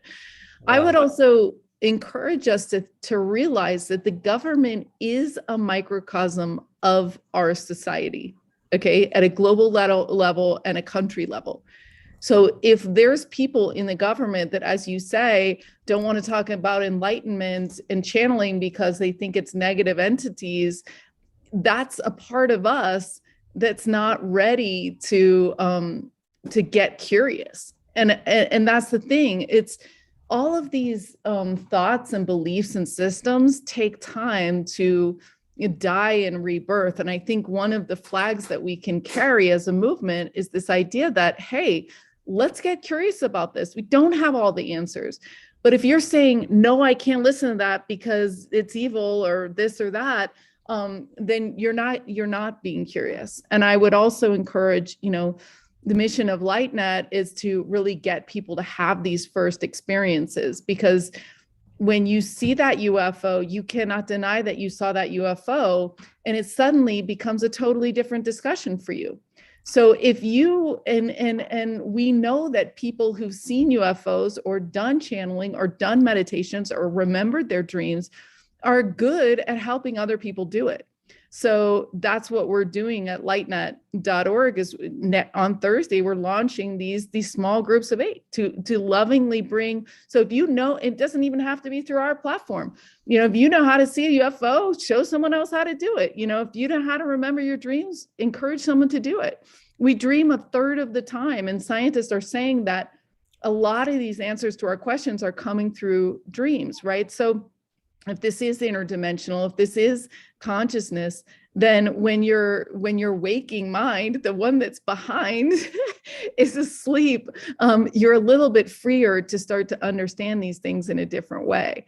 So yeah, I mean, I think, you know, we really need to think of this as kind of like a chessboard, and the government is us and we're the society, and it's one conversation at a time. It's one experience at a time. And thanks to Alan for putting on the Making Contact series. Thanks for, you know, Dwayne, I'll share my screen. You know, Dwayne is going to be releasing, we're talking about different footage that we want to see. So on the Blind Frog Ranch, which is close to the Skinwalker Ranch, they're having a massive UFO disclosure symposium because they've got amazing footage that's never been seen before. And they've actually gotten mainstream press to come and to cover the event. So again, this is all one thing is dominoing into the other. And, you know, they've got Avi Loeb coming, you know, so we've got, you know, Harvard professors jumping into the mix, which is totally amazing. So again, also, we'd love to have you up in Contact 2022. John, Alan and I are going to be speaking. It's up here in Sedona. It's not going to be done live. But yeah, this stuff is happening. And I see Deborah here. I don't know, Deborah, if you want to talk about what you're working on, but these things are so important, that what we're doing as citizens to keep the word out and to keep the knowledge going. And I think we really need centralized systems to unite all these UFO organizations so that we can be a more organized front of people's movement. Yes. Invitation into experience, and also show the data, the statistics, which is what they seem to want. Hey, Deborah.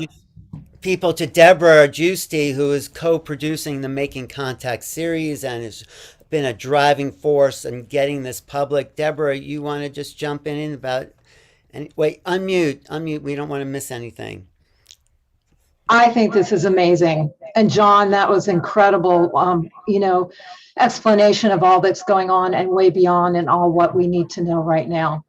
And I think the biggest thing is that we're all coming together. So many people around the world are shouting out now, and that's going to be heard. That can't be denied. And it's not just the people that know about the UFOs, it's everybody is waking up on all levels, and not just to UFO consciousness, but to their own personal evolution, to everything that's going on the planet, to everything that's going on behind the scenes that is now coming up to be revealed, healed, exposed, and transformed. So this is a part of everything that's moving forward now.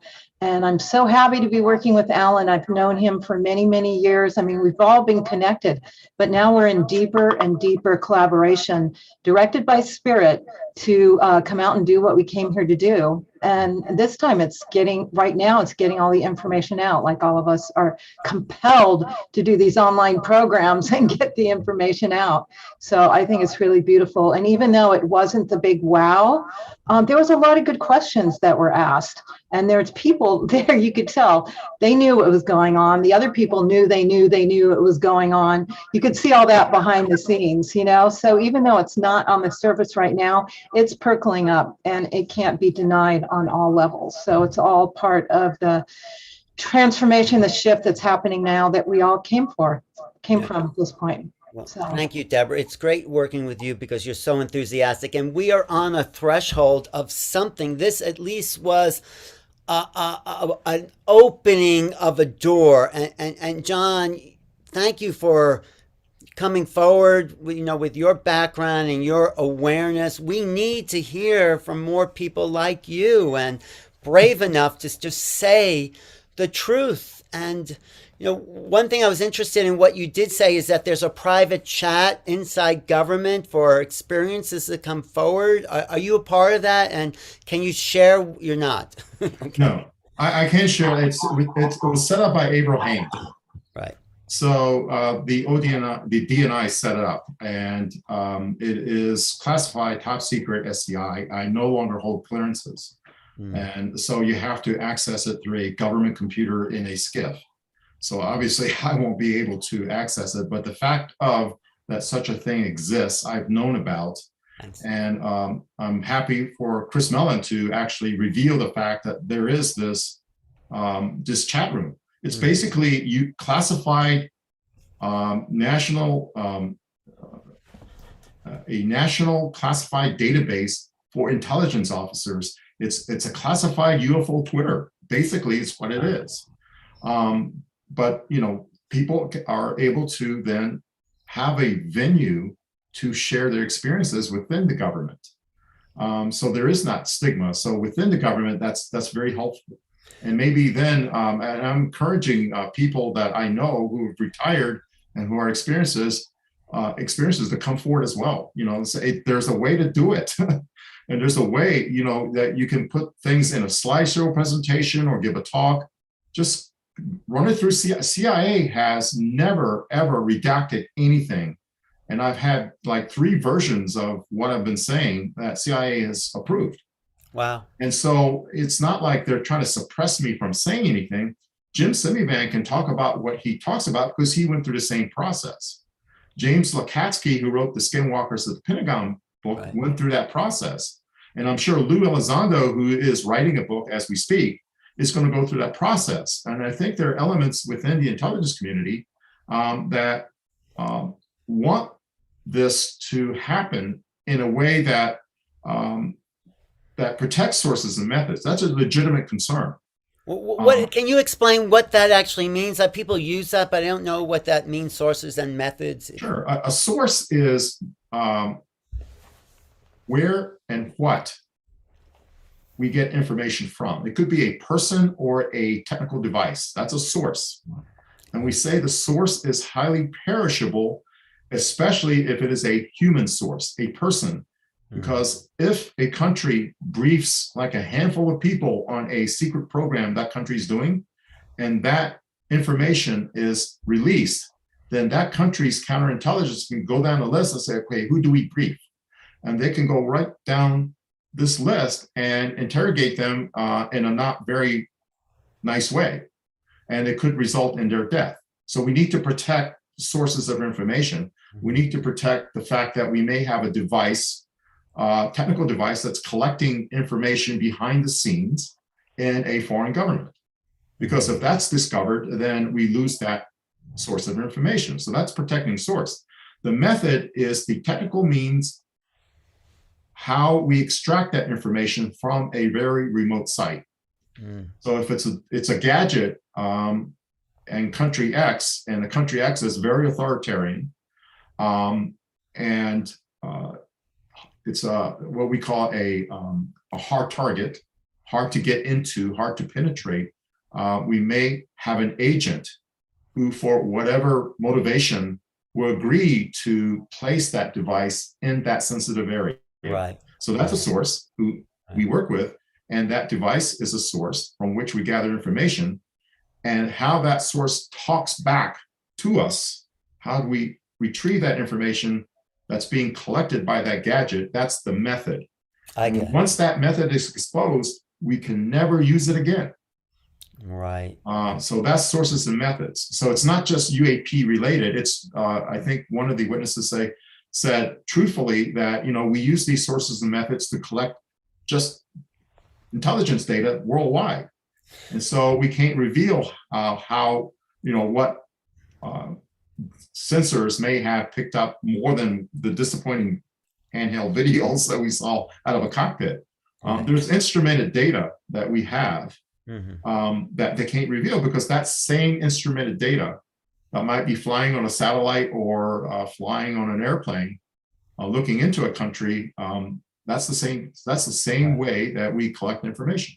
Right. So they can't compromise that.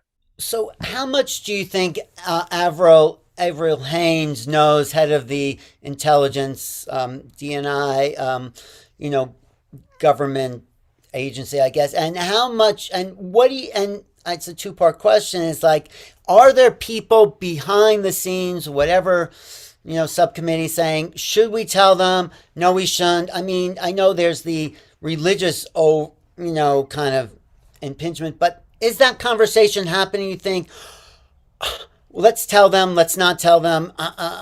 It's just frustrating how much people know and want to say. Yeah, go ahead. Yes. To address your first question, Avril Haines knows everything. Wow. There is a myth that for certain things the president is not told. That is a myth. When the president asks a question he wants answered, or she wants answered, the federal executive branch of government will answer that question. And so the question needs to be asked, and the government will answer that question. The executive branch of government will. She knows a lot more than what she says. In fact, she hinted when she said the word extraterrestrially, right there is a hint that she knows something, that it's not adversarial. Well, it could be adversarial if it's extraterrestrial. It could be an adversary. It could be, but yeah, it could be adversarial, but not terrestrially adversarial. It's not China or Russia. Right. I've made that statement plain, as Jim Semivan, who actually knows the answer. Yeah. I know from a perspective of having been retired for 13 years, that what we saw in the orbs didn't come from Russia and China. We eliminated that right away. It's not, you know, terrestrial technology. Avril Haines knows, and the clue of what she knows is to go back to the public statements of her predecessors, the former directors of CIA, and also the former DNI that preceded her, saying that, oh yeah, we have all kinds of satellite data, we have all kinds of collected data. If you go back to Helen Carter, who was the first director of Central Intelligence, he gave an interview to the New York Times in February of 1960. And he called the Air Force to task, saying the Air Force is hiding all of this information about the true origins of UFOs. And it's high time that Congress holds hearings about the true origins of UFOs. There's no reason for this secrecy. And Helen Carter was the DCI when Roswell happened. He ran the Central Intelligence Group, which became the Central Intelligence Agency. He was the top official in the US government when Roswell happened, And he knows, and even back in 1960, he made those statements. And so you can imagine then that Avril Haines, the current DNI, would have that information, would have that knowledge. Right. And the second part of your question was, Is about that- factions that are going on. Yes. My belief is that the faction that wants to suppress this information for whatever reason, whether it's like mundane, like economic reasons, socioeconomic, or geopolitical reasons, or if it's a personally held religious belief, I can almost feel them. Like their fingernails are just scraping down the wall. They're losing traction. They're going to lose. They know it, and they're scrambling now. So what do we do now? Oh my gosh, Congress just held a hearing on this, and they know that they're basically they're going to be superseded and left behind. Yeah. And I think in the future, as more of these hearings come forward, that will go away. I mean, that they're going to disappear. So I have that hope. Wow. Within the government, I was just going to ask John, within the government, how compartmentalized is the intelligence that's being gathered? Who has access to what? What did they allude to today that made us think that there's any interdepartmental sharing? Is there a central database or not? How does it work exactly? Or is it just levels of clearances, or is everything siloed between the different departments? Right, silos are a good way to think of them. We call them stovepipes in the government. They're stovepipes of information. First of all, I wanted to dispel the myth that there's really nothing above top secret. Top secret is the highest classification in the US government.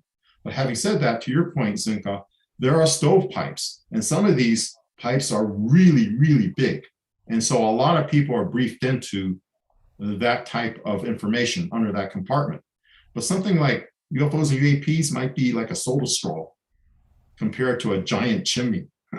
So it's a soda straw. And because it's so narrow, these people have top secret SCI, which means that you're eligible to be read in if it's part of your job to deal with the subject matter. You have top secret SCI, you've been vetted, you took a polygraph, we know that you're not spying against the US, we are completely trustworthy. Oh, it's your job to look into this. We can read you into that really narrow compartment. And there might be like hundreds of people, it might be a few thousand, but it might sound like a lot of people, but if you look at the entire federal government and the entire military, it is really a soda straw. And so it is managed. And certain programs are SAPs, special access programs. They're military. So SAPs tend to be military, and they tend to protect military hardware, military plans and intentions in SAPs. CIA has CAPS, they mention CAPS. There are controlled access programs. And so it's just different terminology, but it's the same thing. It's like really narrowly restricted. And CAPS in the CIA tend to be broader collection programs, working with technology or working with governments that we don't acknowledge. And so those are like controlled access programs, and they're literally have something called a bigot list. It's a bad choice of words, but it's very stark in the sense that it really isolates people by name of who can have that information. Now, I've revealed before, and CIA doesn't mind me revealing, I was in a CAP dealing with the People's Republic of China, where CIA had a relationship, intelligence sharing with the People's Republic of China during a time when the Chinese were supposed to be our adversaries. But behind the scenes, we were working with them because we're going after a target of mutual benefit to both countries, the US and China. That's the Soviet Union. So we did establish collection facilities in China with our partner NSA, and staffed them with CIA officers working with my counterparts in the Chinese intelligence. So here we are at one level competing as adversaries, and another level cooperating as friends. And so that might be protected in the CAP. And there was a bigot list, and I had access to that bigot. I was the control officer very briefly for this bigot list, and inside was like names of presidents going back to Jimmy Carter, their birthdays and social security number and birthplace. So I had the social security numbers of presidents, and there's me right there, John Ramirez. I had my birthplace, Yokohama, Japan, had my social security number and date of birth, July 14th, 1953. So I was in that list, and there were only like several hundred people in that list. And to the Davis-Wilson memo, yeah, you know who I didn't see on that list? A lot of DIA people. They weren't Why on is that that? list because it's a CIA program, not a DIA program. So here's another example of having a soda straw into CIA, having a very highly compartmented program at the time, and eliminating other parts of the government. Now, projecting it to the UAP, it's probably the same thing, where there's a soda straw of information in which a lot of the real UFO UAP data goes into, including, whether we've had contact with these entities. That might be in there. If other governments have had contact, that might be in there. What do we know about them? Where do they come from? That might be in there. And what are we doing to address this? That might be in there. And it might be a very limited number of people. So even within the DNI or CIA or any of these intelligence agencies, not everyone is read into that program. So it's so narrow. And so there are people in there that might be like managing the narrative out there. The people I allude to as losing control, they might be in there as well as people who want to be more forthcoming about this information. So you talked about this idea, I just watched that movie at Alan's request of the men watching goats, and it talked about the New Earth Army, brigade within the US Army that was looking at the more psychological, more enlightenment terms. So my question is there, who's doing that research now? Like the Monroe Institute, is there nothing in the US government? Obviously there would be. And where is that? And also, where would you place the flip side of all this? Like if we all know that they're not a threat, then what governmental agency is should be moving forward with more diplomacy or cultural, study or whatever? Yeah. So the first question is, does the astral travel and channeling and all that stuff exist as a research within the government? And if so, where? And where would you place this kind of research going forward? That's right. There was a concept of a New Earth Battalion and having monk warriors. The person I know would be Colonel John Alexander. He is like a monk warrior in that sense. He is a person who will talk about higher consciousness, and he has briefed the Association of Former Intelligence Officers about his experiences with the UFOs and what he's discovered within the intelligence community to these former retired, intelligence officers in I think it was a luncheon speech he gave in 2013. And I'm trying to work with AFOI, trying to get like some semblance of that, and trying to contact John Alexander about that. So it did exist. Having said that, on the CIA side, it was all about this higher consciousness, about developing human potential. And of course the Pentagon says super soldiers, but what we wanted were super spies, not super soldiers. We wanted people who could use these either acquired or given gifts to work with the intelligence community, to do the intelligence community mission. And the remote viewing program still exists, but it's been all outsourced outward to private entities. And so we have former remote viewers who set up programs or are associated with other institutes to continue this, and then the government can then tap into. Like who? For example, Joe McMoneagle. Lynn Buchanan.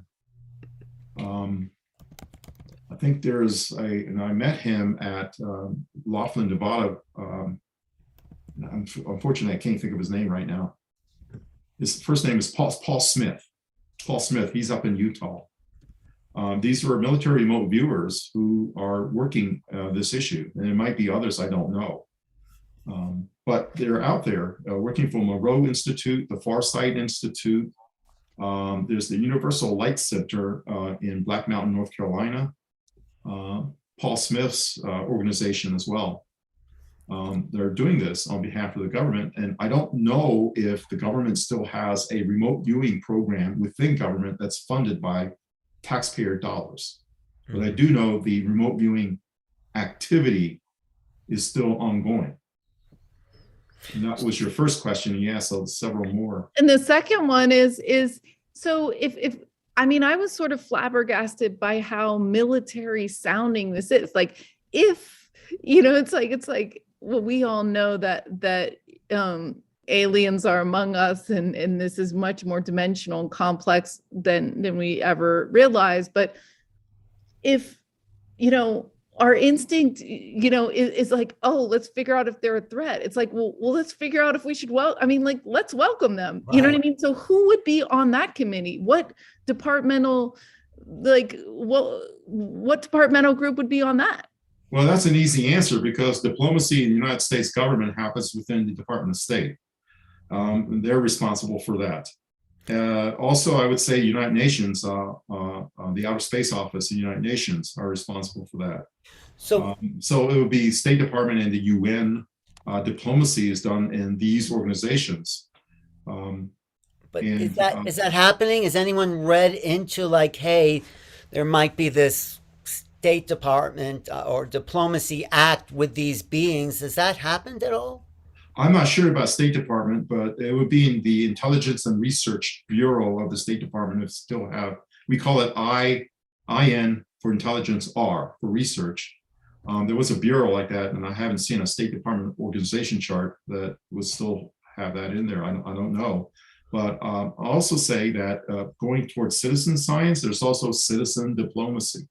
There's efforts to establish an ET embassy, some way of establishing a place where these other higher consciousness beings or other, I call them ultra-terrestrials who are already here, to come and make some kind of contact, welcome them to make contact in a way that's not dealing with the government, in a sense. So I have high hopes for this ET embassy program, this concept of having a facility where this can happen.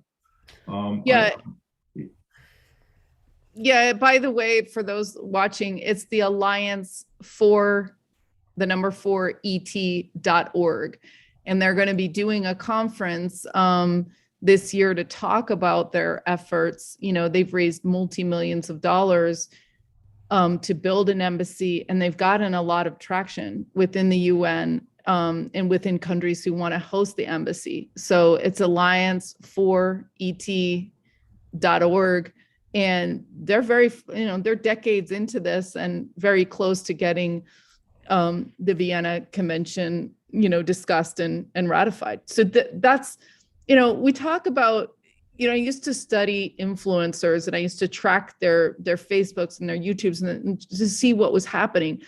And the people that were spiking the most are the rock stars, right? Yeah. So here we are, like, all, you know, panties up in a bunch about what the government said or not said or whatever, but really, this is a cultural movement that has to be pushed by the artists, by the musicians, by the filmmakers, because I mean, you know, I would track some of these important thinkers and researchers, and then the musicians would have millions and millions of followers. You know what I mean? So really, this is what we're all working toward. It's all a cultural mimetic, piece by piece shift. And the embassy project is an idea that we can all get behind. That's like, or, you know, you just want to talk about it. You want to look at the UFO pool and you want to see how the architecture is so amazing.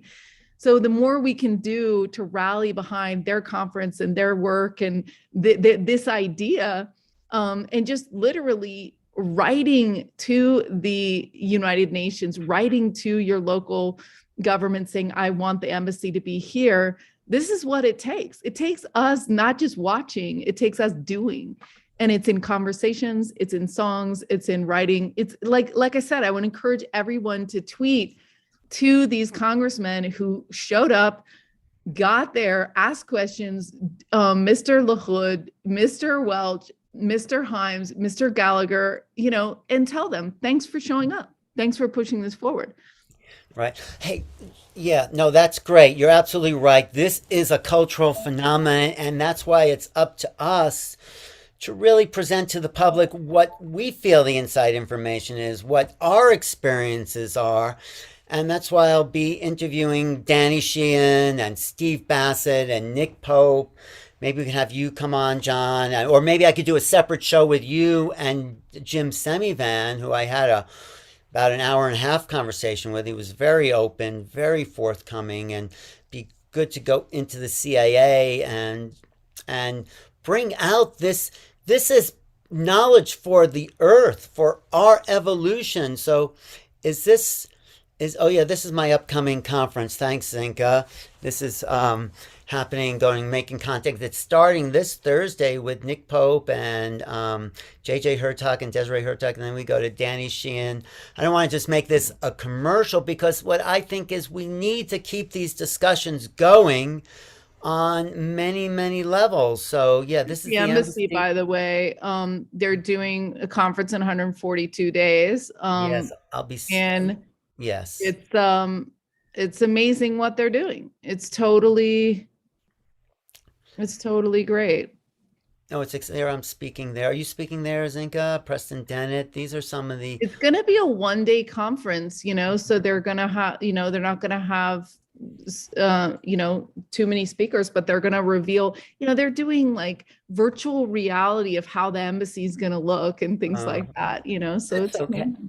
But I think we need to talk about what John is saying. This is about higher consciousness. This is about evolution, and it's governments, I feel, are in the way of this evolutionary process because they want to keep a cap on it.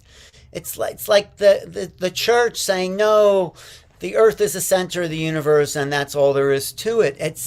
But to be fair, this is a mind trip. This is like a backflip.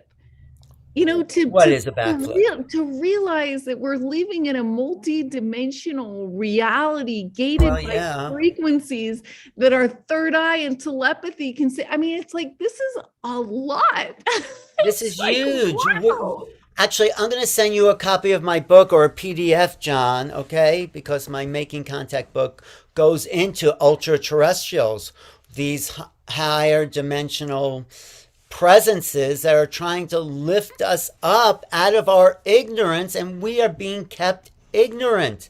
When did you come to that conclusion, John, that we were living in a multi-dimensional reality that was like,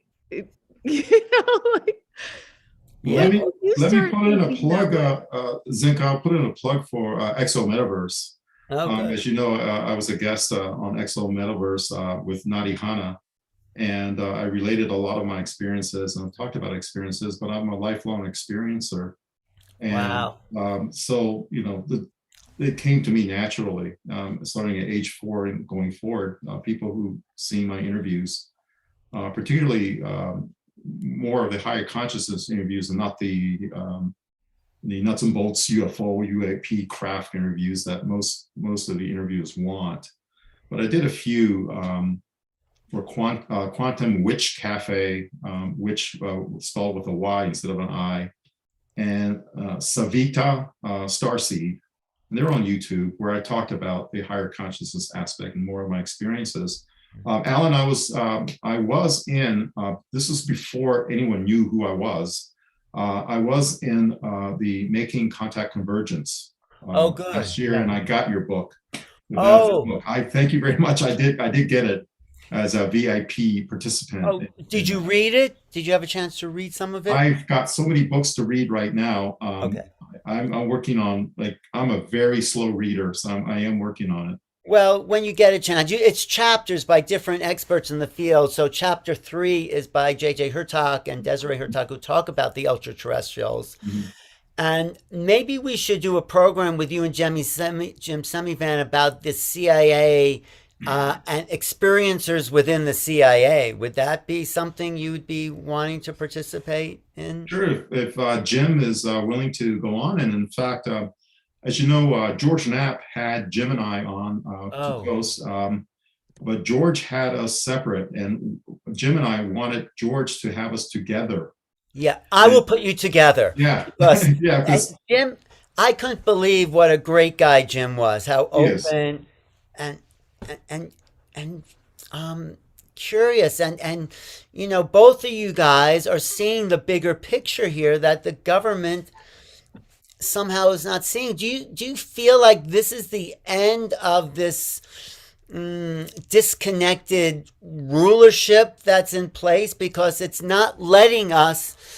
It feels like, you know, what the revolution was, that what was it, representation without you know, not representing the will of the people. These are, government is working for us. We the people, and they are now preventing people from understanding their own democratic rights for freedom. And so, not to put you in conspiracy, but do you think it's the end, or could mark the end of government as we know it? And I'm not saying this, I think we do need governing policies, but the way it's gotten so complex and so segmented, it seems like a dinosaur. What do you think? Yeah, I talked about that in my interview, going through the history of why it's secret.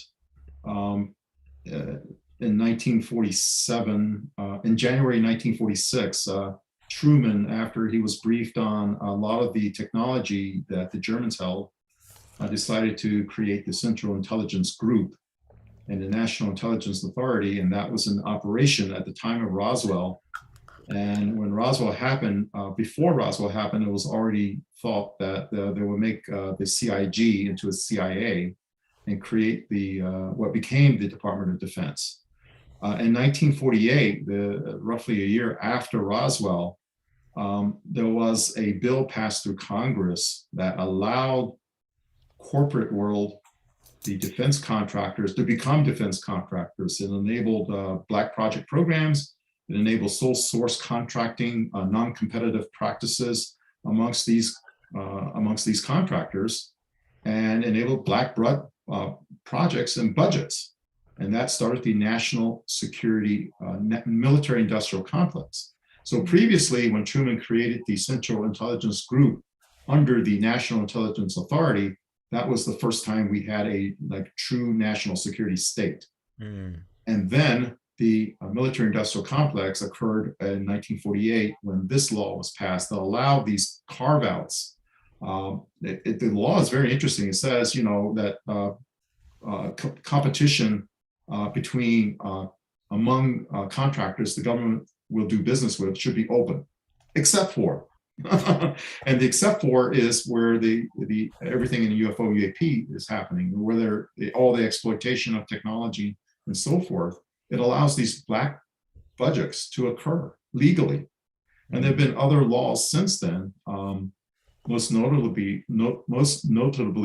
Executive Order 13526, signed by President Obama, which further strengthened the ability to carve out these unacknowledged SAPs.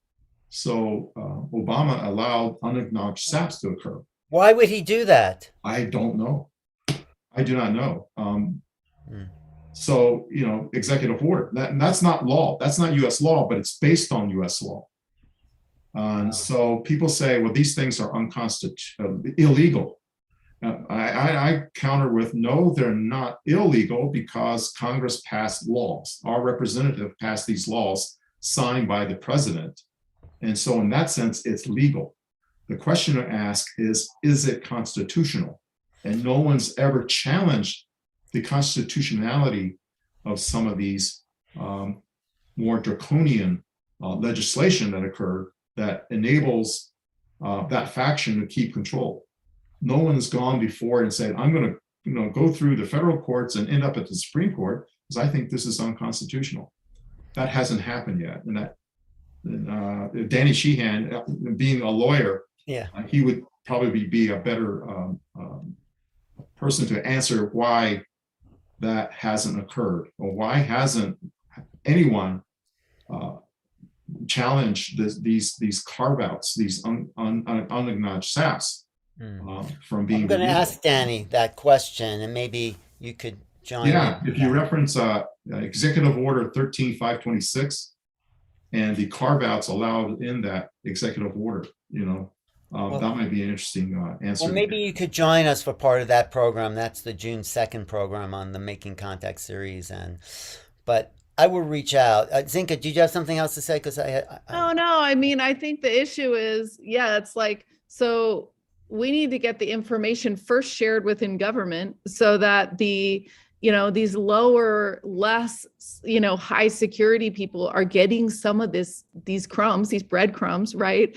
And that there's not this highly curated list of only 200 people or less in these tiny, straws, you know what I mean? So the more that all can open up, and then the more that the pop culture and the demand is here, the faster this is all going to go. Yeah. And one more question, and thank you for your time, John. And you've been such a valuable resource because we just, I'm not familiar with government. I try to avoid it. And, you're inside, you can dissect it in a much clearer way and help people understand what we just saw and what we didn't just see, so.